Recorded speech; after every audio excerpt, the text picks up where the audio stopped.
പറയും. അപ്പൊ എന്തൊക്കെ കാര്യങ്ങളാണ് ഞാൻ ഇതിൽ പറഞ്ഞു പോകും. ഓക്കെ, അപ്പൊ നമ്മളൊരു മൂഡ് കോമ്പറ്റീഷൻ എന്ന് പറയുമ്പോൾ നമ്മൾ ഹയർ കോടതികളിൽ ഫോളോ ചെയ്യുന്ന പ്രൊസീജിയറാണ് നമ്മൾ പൊതുവെ ഫോളോ ചെയ്ത് പോകുന്നത്. അപ്പൊ നമുക്കൊരു ടീമിൽ 3 പേരാണ് മൂഡ് കോമ്പറ്റീഷൻ വരുന്നത്. അപ്പൊ ഒരു ടീം കൺസിസ്റ്റ് ഓഫ് 3 പേഴ്സൺസ്. ആരൊക്കെയാ?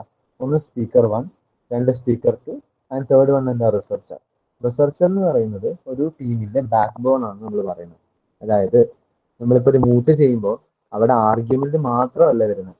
നമ്മൾ ആദ്യം ഒരു റിട്ടേൺ ആയിട്ട് മെമ്മോറിയൽ സബ്മിറ്റ് ചെയ്യണം. എന്താണ് ഈ മെമ്മോറിയൽ എന്ന് പറഞ്ഞാൽ? ദീപക്കിന് അറിയോ മെമ്മോറിയൽ എന്താന്ന്?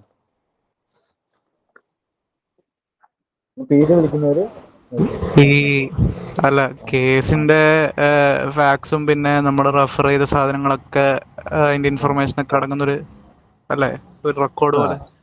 റെക്കോർഡ് പോലെ. അതെ, നമ്മൾ എന്താണോ ആർഗ്യൂ ചെയ്യാൻ പോകുന്നത്, എന്താണോ നമ്മുടെ ഇഷ്യൂസ്, എന്താണ് നമ്മുടെ ഫാക്ട്സ്, ഇതെല്ലാം വെച്ചിട്ട് നമ്മൾ അവിടെ സബ്മിറ്റ് ചെയ്യുന്നതാണ് മെമ്മോറിയൽ. ഈ മെമ്മോറിയലിന്റെ ബേസിസിലായിരിക്കും നമ്മൾ അവിടെ പ്രസന്റ് ചെയ്യാൻ പോകുന്നത്. അപ്പൊ മെമ്മോറിയലിൽ അപ്പൊ എന്തൊക്കെ കാര്യങ്ങൾ ഉൾപ്പെടുന്നുണ്ടെന്ന് ഞാൻ പെട്ടെന്ന് തന്നെ പറഞ്ഞുതരാം. അപ്പൊ അതിന് മുന്നായിട്ട് ഇതാണ് മെമ്മോറിയൽ. അപ്പൊ നമുക്ക് എപ്പോഴും 2 സൈഡ്സ് ഉണ്ട്. കംപ്ലൈന്റ് കൊടുക്കുന്ന ആള്, അതായത് പെറ്റീഷൻ കൊടുക്കുന്ന ആൾ പെറ്റീഷണറും ഓപ്പോസിറ്റ് നിൽക്കുന്ന ആള് റെസ്പോണ്ടന്റ് എന്നും നമ്മൾ പറയും. അപ്പൊ പെറ്റീഷണർ, അപ്പൊ നിങ്ങൾക്ക് ആദ്യം തന്നെ ഒരു മൂഡ് പ്രപ്പോസിഷൻ തരും. അപ്പൊ എന്താണ് മൂഡ് പ്രപ്പോസിഷൻ എന്ന് പറഞ്ഞാല്? അതാരാ പറയുന്നത്? ലതിക ഉണ്ടോ ക്ലാസ്സിൽ? Latika, if possible could you please on your mic?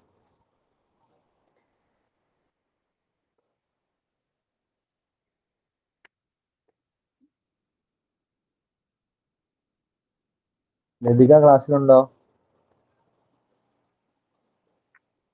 Lathika on ആക്കുന്നില്ല മൈക്ക്.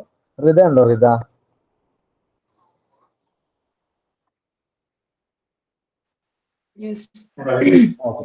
ഓക്കെ റിത, എന്താ ഇപ്പൊ മൂഡ് പ്രപ്പോസിഷൻ എന്ന് പറഞ്ഞാൽ എന്താണെന്ന് അറിയോ? പ്രോബ്ലം അല്ലേ? അതായത് നമുക്ക് ഈ ഒരു മൂഡ് കോമ്പറ്റീഷന് നമുക്കൊരു പ്രോബ്ലം തരും. അതിനാണ് നമ്മൾ മൂഡ് പ്രപ്പോസിഷൻ എന്ന് പറയുന്നത്. അപ്പൊ പ്രപ്പോസിഷൻ ബേസ് ചെയ്തിട്ട് നമുക്ക് ഈ കേസിന്റെ, നമുക്ക് കിട്ടുന്ന കേസിന്റെ ഫാക്ടുകൾ തരും. അതുപോലെ ഓക്കെ, ഇറ്റ്സ് ഓക്കെ ലതിക, മൈക്കോണാണെന്നില്ല, കുഴപ്പമില്ല. അപ്പൊ നമുക്ക് അത് ബേസ് ചെയ്തിട്ട് നമുക്ക് ഇഷ്യൂസ് തരും. അപ്പൊ നമ്മൾ ഒരു 3-4 ഇഷ്യൂസ് നമുക്ക് എന്തായാലും ആ ഒരു പ്രോബ്ലത്തിന്റെ ബേസ് ചെയ്ത് കാണാം. ആ ഇഷ്യൂസിലാണ് നമ്മൾ വർക്ക് ചെയ്യേണ്ടത്. അതിലാണ് നമ്മൾ മെമ്മോറിയൽ നമ്മൾ എന്ത് ചെയ്യുന്നത്? ഡ്രാഫ്റ്റ് ചെയ്യുന്നത്. അപ്പോ ഇപ്പൊ മെമ്മോറിയലിന് ഞാൻ പറഞ്ഞു. അപ്പൊ ആദ്യം നമ്മൾ എന്താ ചെയ്യേണ്ടത്? മെമ്മോറിയലിന് ഫസ്റ്റ് നമ്മൾ എന്ന് പറയുന്നത് ഒരു കവർ പേജാണ്. ഇപ്പൊ പെറ്റീഷണർ സൈഡിന് എപ്പോഴും മെമ്മോറിയൽ ബ്ലൂ കളറും അതിന്റെ കവർ പേജ് ബ്ലൂവും, റെസ്പോണ്ടന്റ് സൈഡ് ഓപ്പോസിറ്റ് സൈഡിനെയാണ് നമ്മൾ റെഡ് കളറും കൊടുക്കുന്നത്. ഓക്കെ, അപ്പൊ നമ്മൾ ആദ്യം തന്നെ അതിന്റെ ഫ്രണ്ട് പേജ് നോക്കിയാൽ മനസ്സിലാവും. കോമ്പറ്റീഷന്റെ പേര് ഫസ്റ്റ് കൊടുക്കും, നമ്മൾ ടീം കോഡ് ഇവിടെ കൊടുക്കും, ആൻഡ് ഏത് കോടതിയിലാണ്. അപ്പൊ നമ്മൾ അതൊക്കെ നമ്മൾ ആ പ്രൊപ്പോസിഷനിൽ പ്രോബ്ലത്തിൽ തന്നെ തരും. നമുക്ക് ഏതാണ് നമ്മുടെ കോടതിയുടെ മുന്നിലാണ്, ഇപ്പൊ ഹൈക്കോർട്ടാണോ സുപ്രീം കോർട്ടാണോ എന്നൊക്കെ നമുക്ക് പറയതില്. അതുപോലെ തന്നെ ഏതും ആര് വേഴ്സസ് ആരാണ്, അതായത് പെറ്റീഷണർ ആരാണ്, റെസ്പോണ്ടന്റ് ആരാണ്.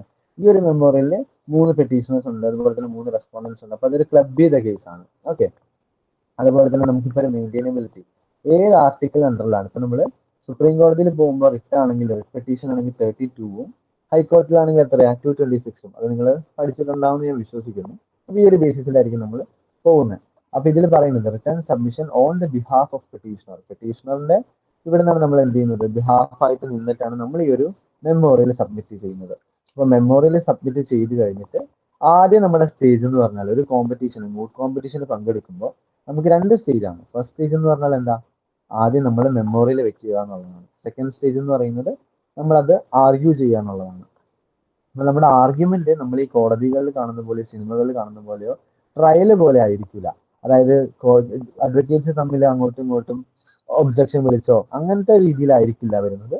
പൊതുവെ നമുക്കൊരു ഇത്ര അലോട്ടഡ് ടൈം തരും. അതായത് ഒരു ടീമിന് 30 മിനിറ്റ്സ് ആണ് അലോട്ട് ചെയ്തിരിക്കുന്നതെങ്കിൽ 10 minute for speaker 1 and other 10 minute, another 10 minute for speaker 2 ആണ് വരുന്നത്. പിന്നെ വരുന്നത് റിബട്ടൽ എന്ന് പറയും. അപ്പൊ സ്പീക്കർ 1 എന്ത് ചെയ്യും? സ്പീക്കർ 1ന് ഇത്ര 4 ഇഷ്യൂസിൽ 2 ഇഷ്യൂസ് ആവാം. അപ്പൊ 3 ഇഷ്യൂസ് ആണെങ്കിൽ ചിലപ്പോൾ ആദ്യത്തെ 2 ആയിരിക്കും. അപ്പൊ നമുക്ക് അലോട്ട് ചെയ്ത പോലെ നമ്മൾ പോയിട്ട് ജഡ്ജസിനോടാണ് നമ്മൾ ആർഗ്യൂ ചെയ്യുന്നത്. അപ്പൊ അവർ ക്വസ്റ്റ്യൻസ് തിരിച്ചു ചോദിക്കും. അപ്പൊ നമ്മൾ ആ രീതിയിലേക്ക് ഇതിന്റെ ഉത്തരം പറഞ്ഞു പോകണം. അങ്ങനെ നമ്മൾ ജഡ്ജിനോടാണ് നമ്മുടെ ഐഡിയ കൺവേ ചെയ്ത് നമ്മൾ കേസ് കാര്യങ്ങൾ പറഞ്ഞു പോകുന്നത്. അപ്പൊ അവിടെ ഓപ്പോസിറ്റ് ടീമിന് നമ്മളോട് ഡയറക്റ്റ്ലി ക്വസ്റ്റ്യൻ ചെയ്യാനോ നമ്മൾ ഇന്റർഫിയർ ചെയ്യാനോ പറ്റൂല. അങ്ങനെ ചെയ്യണമെങ്കിൽ റിബട്ടൽ എന്ന് പറഞ്ഞ റൗണ്ട് ഉണ്ട്. അതായത് സ്പീക്കർ 1 സംസാരിച്ചു കഴിഞ്ഞ് സ്പീക്കർ 2 സംസാരിച്ചു കഴിഞ്ഞ് നമുക്ക് റിബട്ടൽ ഉണ്ട്. അതായത് 2 സൈഡിന്റെയും ആർഗ്യുമെന്റ്സ് കഴിഞ്ഞതിന് ശേഷം ഒരു 5 മിനിറ്റ് എന്തെങ്കിലും ഡൗട്ട്സ് ഉണ്ടെങ്കിൽ നമുക്ക് പോഡിയത്തിൽ ഒന്ന് ചോദിക്കാം, അതിന് റെസ്പോണ്ടൻസ് ആയിട്ട് ഉത്തരം പറയണം. റെസ്പോണ്ടൻസ് ആയിട്ട് തിരിച്ചു ചോദിക്കണമെങ്കിൽ തിരിച്ചു ചോദിക്കാം. എപ്പോഴും റിബട്ടൽ സ്റ്റാർട്ട് ചെയ്യുന്നത് പെറ്റീഷണർ സൈഡിൽ നിന്നായിരിക്കും. പെറ്റീഷണർ ആരാ? കംപ്ലൈന്റ് ആരാണോ കൊടുക്കുന്നത് അയാളായിരിക്കും പെറ്റീഷണർ എന്ന് പറയുന്നത്. അപ്പൊ ഇത്രയും കാര്യങ്ങൾ ക്ലിയർ ആയോ? ഓക്കെ. അപ്പോൾ കുറച്ച് സ്പീഡ് കൂടുന്നുണ്ടെങ്കിൽ പറയണം. നിങ്ങൾക്ക് എന്തെങ്കിലും ഒന്നുകൂടെ പറയണമെങ്കിൽ നിങ്ങൾ പറയണം, എന്നാലേ എനിക്കത് മനസ്സിലാവുള്ളൂ കേട്ടോ. സാർ മെമ്മോറിയലിന്റെ കവറിൽ എന്തൊക്കെ എഴുതണ്ടേ എന്നൊന്നുകൂടി പറയൂ. ഓക്കെ, മെമ്മോറിയലിന്റെ കവറിൽ നമ്മൾ ഇതാണ് കവർ പേജ്. നിങ്ങൾക്ക് സ്ക്രീൻ കാണുന്നില്ലേ? സർ. ഓക്കെ, അപ്പൊ നമ്മൾ മെമ്മോറിയലിന്റെ കവർ പേജിൽ ഇപ്പോഴും തീം കോഡ്, നമ്മളിപ്പോ ഒരിക്കലും നമ്മുടെ പേര് ഒരിക്കലും അഡ്വക്കേറ്റ് ജിതിന്നോ അഡ്വക്കേറ്റ് റിതാന്നോ അങ്ങനെയൊന്നും നമ്മൾ എഴുതി വെക്കില്ല. നമ്മളെപ്പോഴും ആ ഒരു ട്രാൻസ്പെറൻസി കീപ്പ് ചെയ്യാനും ആ ഒരു കോമ്പറ്റീഷന് പങ്കെടുക്കുമ്പോൾ നമ്മൾ എപ്പോഴും തീം കോഡാണ് മേളിൽ എഴുതുന്നത്. ഓക്കെ, അപ്പൊ അതൊക്കെ ഓർഗനൈസിംഗ് കമ്മിറ്റിക്ക് മാത്രമേ നമ്മുടെ പേരുകളും ആ ടീമും മനസ്സിലാവുള്ളൂ. അപ്പൊ അതിന് വേണ്ടിയിട്ടാണ് ഒരു ബയസ്ഡ് ആവാതിരിക്കാൻ വേണ്ടിയിട്ടാണ് നമ്മൾ തീം കോഡ് എഴുതുന്നത്. പിന്നെ ആ കോമ്പറ്റീഷന്റെ പേര്, നമ്മൾ ഏത് കോമ്പറ്റീഷനാണോ പങ്കെടുക്കുന്നത് അതിന്റെ പേര്. ഇപ്പൊ ഞാൻ എടുത്തിരിക്കുന്നത് 2023 നമ്മുടെ ലോ കോളേജിൽ, ഗവൺമെന്റ് ലോ കോളേജ് കോഴിക്കോട് നടന്ന നാഷണൽ മൂട്ടിന്റെ ബെസ്റ്റ് മെമ്മോറിയലാണ്. അതായത് കുറെ ടീംസ് പുറത്തുനിന്ന് വന്ന് പാർട്ടിസിപ്പേറ്റ് ചെയ്തിരുന്നു ഇവിടെ. അതിൽ ഏറ്റവും ബെസ്റ്റ് ആണ് ഈ മെമ്മോറിയൽ. അപ്പൊ ഇത് വെച്ചിട്ടാണ് ഞാൻ നിങ്ങൾക്ക് പറഞ്ഞിരുന്നത് കേട്ടോ. അപ്പൊ ഈ ഒരു കേസിൽ കണ്ടില്ലേ, ഏത് കോടതിയുടെ മുന്നിലാണ് അവർ പോയത്? പെറ്റീഷണർ പോയിരിക്കുന്നത് before the honourable supreme court of indoors. ഈ ഇൻഡോസ് എന്ന് പറയുന്നത് ആ മൂഡ് പ്രൊപ്പോസിഷനിലുള്ള രാജ്യത്തിന്റെ പേരാണ്. അതായത് ഇൻഡോസിലെ നിയമങ്ങളൊക്കെ ഇന്ത്യൻ നിയമങ്ങളുമായിട്ട് സെയിം ആയിരിക്കും. അപ്പോൾ ഇന്ത്യ എന്ന് തന്നെ ആവും, പക്ഷെ നമ്മൾ അതിൽ പറയുന്നത് നമുക്ക് ഡയറക്റ്റ്ലി പറയാൻ പറ്റില്ല. നമ്മൾ അതങ്ങനെ ഒരിക്കലും പറയില്ല. ഹൈപ്പോത്തറ്റിക്കൽ സിറ്റുവേഷൻ ആയിരിക്കും നമുക്ക് തരുന്നത്. പിന്നെ ഏത് മാറ്റർ ആണ്, അതായത് ആര് വേഴ്സസ് ആരാണെന്നാണ് നമ്മൾ ഫ്രണ്ടിൽ കൊടുക്കുന്നത്. ഇപ്പോൾ ഞാനും അല്ലെ റിത അല്ലെങ്കിൽ നന്ദകിഷോർ ആണെങ്കിൽ Jithin petitioner versus Nandakishore respondent നമ്മൾ കൊടുക്കും. പിന്നെ നമ്മൾ പഠിച്ചിട്ടുണ്ട് സുപ്രീം കോടതിയിൽ പോകുമ്പോൾ ഏത് ആർട്ടിക്കിൾ വെച്ചിട്ടാണ് നമ്മൾ പോകുന്നത്? ആർട്ടിക്കിൾ 32ഉം ഹൈക്കോടതിയിൽ പോകുമ്പോൾ 226. കാരണം ഇവിടെ നമ്മൾ റിട്ട് ഫയൽ ചെയ്യാനല്ലേ നമുക്ക് പറ്റുള്ളൂ. ഇതൊരു റിട്ട് പെറ്റീഷൻ ആയിരുന്നു, അതുകൊണ്ടാണ് നമ്മൾ 32 എന്ന് എഴുതിയിരിക്കുന്നത്. അപ്പൊ നിങ്ങൾ നോക്കണം, പ്രൊപ്പോസിഷൻ നല്ല രീതിയിൽ വായിക്കണം. പ്രൊപ്പോസിഷനിൽ എന്താണോ എവിടെയാണോ പെറ്റീഷണർ പോയിരിക്കുന്നത് അതനുസരിച്ച് നമ്മൾ എന്ത് ചെയ്യണം, അതിന്റെ മെയിൻ്റെനൻസ് എടുക്കണം. ഏത് ആർട്ടിക്കിൾ ആണെന്ന് നോക്കണം. ഓക്കെ, അപ്പൊ നിങ്ങൾ ഒരു കേസ് കിട്ടിയാൽ മിനിമം ഒരു 10 തവണയെങ്കിലും നിങ്ങൾ വായിക്കണം. നല്ല രീതിയിൽ പ്രൊപ്പോസിഷൻ വായിച്ചാലേ നമുക്ക് നല്ല രീതിയിൽ ഫാക്ട് മനസ്സിലാക്കാൻ പറ്റും. ഫാക്ട് മനസ്സിലാക്കിയാലേ നമുക്ക് നല്ല രീതിയിൽ ഇഷ്യൂസിലൊക്കെ അപ്ലൈ ചെയ്യാൻ പറ്റും. ഇഷ്യൂസിൽ അപ്ലൈ ചെയ്യുമ്പോൾ കൂടെ കേസ് ലോസ് സപ്പോർട്ട് ചെയ്തിട്ടാണ് നമ്മൾ ആർഗ്യൂ ചെയ്യാൻ. അത് നമുക്ക് വരുന്ന വഴി പഠിക്കാം. ഈ കവർ പേജ് മനസ്സിലായോ? ഓക്കെ, ഇതാണ്. അപ്പൊ എന്റെ ഡൗട്ട് ഉണ്ടെങ്കിൽ ഇതുപോലെ ചോദിച്ചു പോവാ കേട്ടോ. അപ്പൊ ഇതാണ് എന്ത് index page, table of content എന്ന് പറയും. അതായത് ഈ ഒരു മൂഡ് മെമ്മോറിയലില് ഈ പേജ് നോക്കിയാലേ നമുക്ക് മനസ്സിലാവും ഓരോ ഇഷ്യൂസ് എവിടെയാണ് കിടക്കുന്നത്, പ്രെയർ എവിടെയാണ് കിടക്കുന്നത്, എന്തൊക്കെ ഇഷ്യൂസ് ഇതിലുണ്ട്. ഇതൊക്കെ നമ്മൾ എന്ത് ചെയ്യുന്നുണ്ട്, ബേസ് ആയിട്ട് നമ്മൾ പെട്ടെന്ന് സിമ്പിൾ ആയിട്ട് ഇതിൽ നോക്കിയാൽ നമുക്ക് മനസ്സിലാവുന്ന കാര്യങ്ങളാണ്. അപ്പൊ നമ്മൾ എന്ത് ചെയ്യും, ഇത്രയും കാര്യങ്ങളാണ് ഈ ഒരു മെമ്മോറിയൽ നമ്മളിന്ന് നോക്കാൻ പോകുന്നത്. അപ്പൊ ഫസ്റ്റ് തന്നെ നമ്മൾ ഇങ്ങനെ ക്രിയേറ്റ് ചെയ്താല് കോമ്പറ്റീഷൻസിന്റെ ജഡ്ജിന് പെട്ടെന്ന് തന്നെ നമുക്ക് നോക്കാൻ പറ്റും. സ്റ്റേറ്റ്മെന്റ് ഓഫ് ഫാക്ട് ആണ് നമ്മൾ ആർഗ്യൂ ചെയ്യുന്നെങ്കിൽ പറയുന്നെങ്കിൽ എന്ത് ചെയ്യുന്നത്, നിങ്ങൾക്ക് പെട്ടെന്ന് പേജ് നമ്പർ 10, അപ്പൊ നമുക്ക് പെട്ടെന്ന് 10 എടുത്താൽ സ്റ്റേറ്റ്മെന്റ് ഓഫ് ഫാക്ട് ആണ്. അപ്പൊ ജഡ്ജസിന് കുറച്ചും കൂടി ഈസി ആക്കാനും പിന്നെ നമ്മുടെ ആ ഒരു ഭംഗിക്കൊക്കെ വേണ്ടിയിട്ടാണ് നമ്മൾ ടേബിൾ ഓഫ് കണ്ടന്റ് ഈ രീതിയിൽ അലൈൻ ചെയ്യുന്നത്. പിന്നെ ലിസ്റ്റ് ഓഫ് അബ്രിവേഷൻ. ഈ അബ്രിവേഷൻ എന്ന് പറയുന്നത് നമ്മൾ ഈ ഒരു ത്രൂ ഔട്ട് ദിസ് മെമ്മോറിയൽ നമ്മൾ യൂസ് ചെയ്തിരിക്കുന്ന ഷോർട്ട് ഫോമിനെയാണ് നമ്മൾ അത് അതിന്റെ എക്സ്പാൻഡഡ് ഫോമാണ് നമ്മൾ അത് എഴുതുന്നത്. ചിലപ്പോൾ എല്ലാവർക്കും വായിച്ചവർക്ക് മനസ്സിലാവണമെന്നില്ല. അതുകൊണ്ടാണ് നമ്മൾ ഈ ART ഇപ്പൊ നമ്മൾ ഫുഡ് നോട്ടിലൊക്കെ എഴുതും. ഫുഡ് നോട്ട് എന്ന് വെച്ചാൽ ഈ താഴെ ഈ ലൈനിന്റെ അവിടെ നമ്മൾ എഴുതുന്നതാണ് ഫുഡ് നോട്ട്. അത് ഞാൻ കാണിച്ചു തരാം അടുത്ത പേജിൽ. അപ്പൊ നമ്മളിങ്ങനെ ഷോർട്ട് ഫോം ആയിട്ട് നമ്മൾ യൂസ് ചെയ്തൊക്കെ എപ്പോഴും എല്ലായിടത്തും നമുക്ക് ആർട്ടിക്കിൾ സെക്ഷൻ സുപ്രീം കോടതി എഴുതാൻ പറ്റില്ല. അപ്പൊ റിപ്പീറ്റഡ് ആയിട്ട് വരുമ്പോൾ നമ്മൾ എന്ത് ചെയ്യും, SC, അതിന്റെ അർത്ഥം എന്താ, സുപ്രീം കോർട്ട്. അപ്പൊ ഇത് വായിച്ചിട്ട് നമ്മൾ അങ്ങോട്ട് പോകുമ്പോൾ SC എന്നായിരിക്കും പിന്നെ നമ്മുടെ റെപ്യൂട്ടേഷൻ വന്നിരിക്കുന്നത്. അതുകൊണ്ടാണ് ഇങ്ങനെ പറയുന്നത്. അപ്പൊ ഇത്രയും ക്ലിയർ ആയില്ലേ? Yes, done. അപ്പൊ ഇനി ഇൻഡെക്സ് ഓഫ് അതോറിറ്റീസ് ആണ് നമ്മൾ പറയുന്നത്. എന്താണ് ഇൻഡെക്സ് ഓഫ് അതോറിറ്റീസ് എന്ന് വെച്ചാല്, നമ്മളിപ്പോ ഒരു ഇഷ്യൂ എടുത്തു. ആ ഇഷ്യൂവില് നമുക്കൊരു കാര്യം വന്നു. ആ ഇഷ്യൂവിൽ നമ്മൾ എപ്പോഴും ആർഗ്യൂ ചെയ്യുമ്പോൾ ആ കേസിലെ ഫാക്ട് മാത്രം കുറെ പറഞ്ഞതുകൊണ്ട് നമുക്ക് ഒരിക്കലും കാര്യമില്ല. ആ ഫാക്ട് മാത്രം വെച്ചാണ് നമ്മൾ ആർഗ്യൂ ചെയ്യുന്നതെങ്കിൽ നമുക്ക് അവിടെ നമ്മൾ പറയുന്ന ആർഗ്യുമെന്റിന് ഒരു സ്ട്രെങ്ത് കാണില്ല. ആ ഒരു സപ്പോർട്ട് ചെയ്യാൻ വേണ്ടിയിട്ട് എപ്പോഴും കേസ് ലോസ് വേണം. പ്രസിഡൻസ്, അതായത് ഓൾറെഡി ഡിസൈഡ് ചെയ്തിരിക്കുന്ന പഴയ കേസസ് എടുത്തിട്ട് നമുക്കത് പറഞ്ഞാൽ കുറച്ചും കൂടെ നമ്മുടെ പോയിന്റിനൊരു സ്ട്രെങ്ത്, ഒരു വാല്യൂ കിട്ടും. അപ്പൊ ഞാനിപ്പോ ഒരു കാര്യം പറയാം, ഇന്ന കേസിൽ ഇന്ന കാര്യങ്ങൾ നടന്നു, ഈ കാര്യങ്ങൾ തെറ്റാണ്, അത് വയലേഷൻ ആണ്, ഇപ്പൊ ഒരു റൈറ്റിന്റെ ഫണ്ടമെന്റൽ റൈറ്റ് വയലേറ്റ് ചെയ്തു എന്ന് പറഞ്ഞാല് ഞാൻ പറയുക ഇന്ന കേസിലും ഇന്ന ആള് വേഴ്സസ് ഇന്ന ആളില് ഇന്ന ആളുടെ ഫണ്ടമെന്റൽ റൈറ്റ് വയലേറ്റ് ചെയ്തു എന്ന് ഫാക്ടിൽ പറയുന്നുണ്ട്. അപ്പൊ അതുകൊണ്ട് തന്നെ ഇന്ന ശിക്ഷ കൊടുക്കണം എന്ന് പറയാം. അപ്പൊ ഞാൻ പറയാ ചുമ്മാ ഞാനൊരു ഫാക്ട് ഇങ്ങനെ പറഞ്ഞു പോയാൽ ഒരിക്കലും അതൊരു സ്ട്രോങ് പോയിന്റ് ആവില്ല. അതിന് ഞാൻ എന്ത് ചെയ്യണം, 2-3 കേസ് ലോസും കൂടെ പറയും. അപ്പൊ ഞാൻ പറയാം in the case of AK Gopalan versus state of Madras, കോടതി ഇന്ന രീതിയിൽ തന്നെ പറഞ്ഞിട്ടുണ്ട്, ഇങ്ങനെ ചെയ്ത ഒരാളുടെ ഫണ്ടമെന്റൽ റൈറ്റ് വയലേറ്റ് ചെയ്താൽ ഇന്ന രീതിയിൽ തന്നെ അതിന് നടപടി എടുക്കാവുന്ന രീതിയിൽ പറയുവാണെങ്കിൽ, അയാൾക്ക് സുപ്രീം കോടതിനോ ഹൈക്കോടതിനോ അപ്രോച്ച് ചെയ്യാന്ന് പറയുവാണെങ്കിൽ അപ്പൊ അതിൽ കുറച്ചും കൂടി ഒരു ആ പോയിന്റിന് വാലിഡ് ആണ്. ആ പോയിന്റ് കുറച്ചും കൂടെ ഒരു സ്ട്രെങ്ത് ഉണ്ടാക്കും. അതിനാണ് നമ്മൾ കേസ് ലോസ് ആഡ് ചെയ്യുന്നത്. നമ്മൾ പറയുന്ന പോയിന്റ്സ് കുറച്ചും കൂടെ സപ്പോർട്ടീവ് ആക്കാനും കുറച്ചും കൂടെ അതിന് സപ്പോർട്ട് ചെയ്ത് സ്ട്രെങ്ത് കൂട്ടാനും വേണ്ടിയിട്ടാണ് നമ്മൾ ആ കേസ് ലോസ് യൂസ് ചെയ്യുന്നത്. അപ്പൊ എത്രത്തോളം കേസ് ലോസ് യൂസ് ചെയ്യാൻ പറ്റുമോ അത്രത്തോളം നമുക്ക് ആ കോൺഫിഡന്റ് ആയിട്ട് ആർഗ്യൂ ചെയ്യാൻ പറ്റും. എന്നും പറഞ്ഞ് നിങ്ങൾ ഫസ്റ്റ് മൂട്ട് ചെയ്യുമ്പോൾ ചിലപ്പോൾ നിങ്ങൾക്ക് 100ഓളം കേസസ് ഒന്നും ആഡ് ചെയ്യാൻ പറ്റുന്ന വരില്ല. നിങ്ങൾ നിങ്ങളുടെ ബെസ്റ്റ് ചെയ്താൽ മതിയാവും. അപ്പൊ ഒരു മൂട്ട് ഞാനിപ്പോ എത്ര പറഞ്ഞു തന്നാലും നിങ്ങൾക്ക് ചിലപ്പോൾ മനസ്സിലാവണമെന്നില്ല. എപ്പോഴും ഒരു മൂട്ട് ചെയ്താൽ മാത്രമേ നിങ്ങൾക്ക് മനസ്സിലാവുള്ളൂ. പക്ഷെ നമ്മൾ കുറച്ച് കാര്യങ്ങൾ ബേസ് ആയിട്ട് അറിഞ്ഞിരിക്കണം. അതിനു വേണ്ടിയിട്ടാണ് ഈ സെഷൻ എടുത്തു വരുന്നത്. ഓക്കെ, അടുത്ത പേജിലോട്ട് പോവല്ലേ?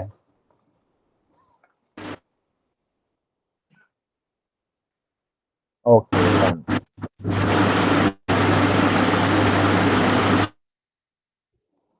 കീർത്തനക്ക് എന്തെങ്കിലും ഡൗട്ട് ഉണ്ടോ? അതില് പ്രസിഡൻസ് മാത്രം പറഞ്ഞാൽ ഒരു ബലം കിട്ടുമോ? ഇനി വേറെ എന്തെങ്കിലും ആഡ് ചെയ്തിട്ട് നമുക്ക് ജഡ്ജസിന് നമ്മുടെ ജഡ്ജസ് അതെ നമുക്ക് നമ്മൾ ഇഷ്യൂസിലോട്ട് കുറച്ചും കൂടെ പോകുമ്പോൾ നമുക്ക് മനസ്സിലാവും.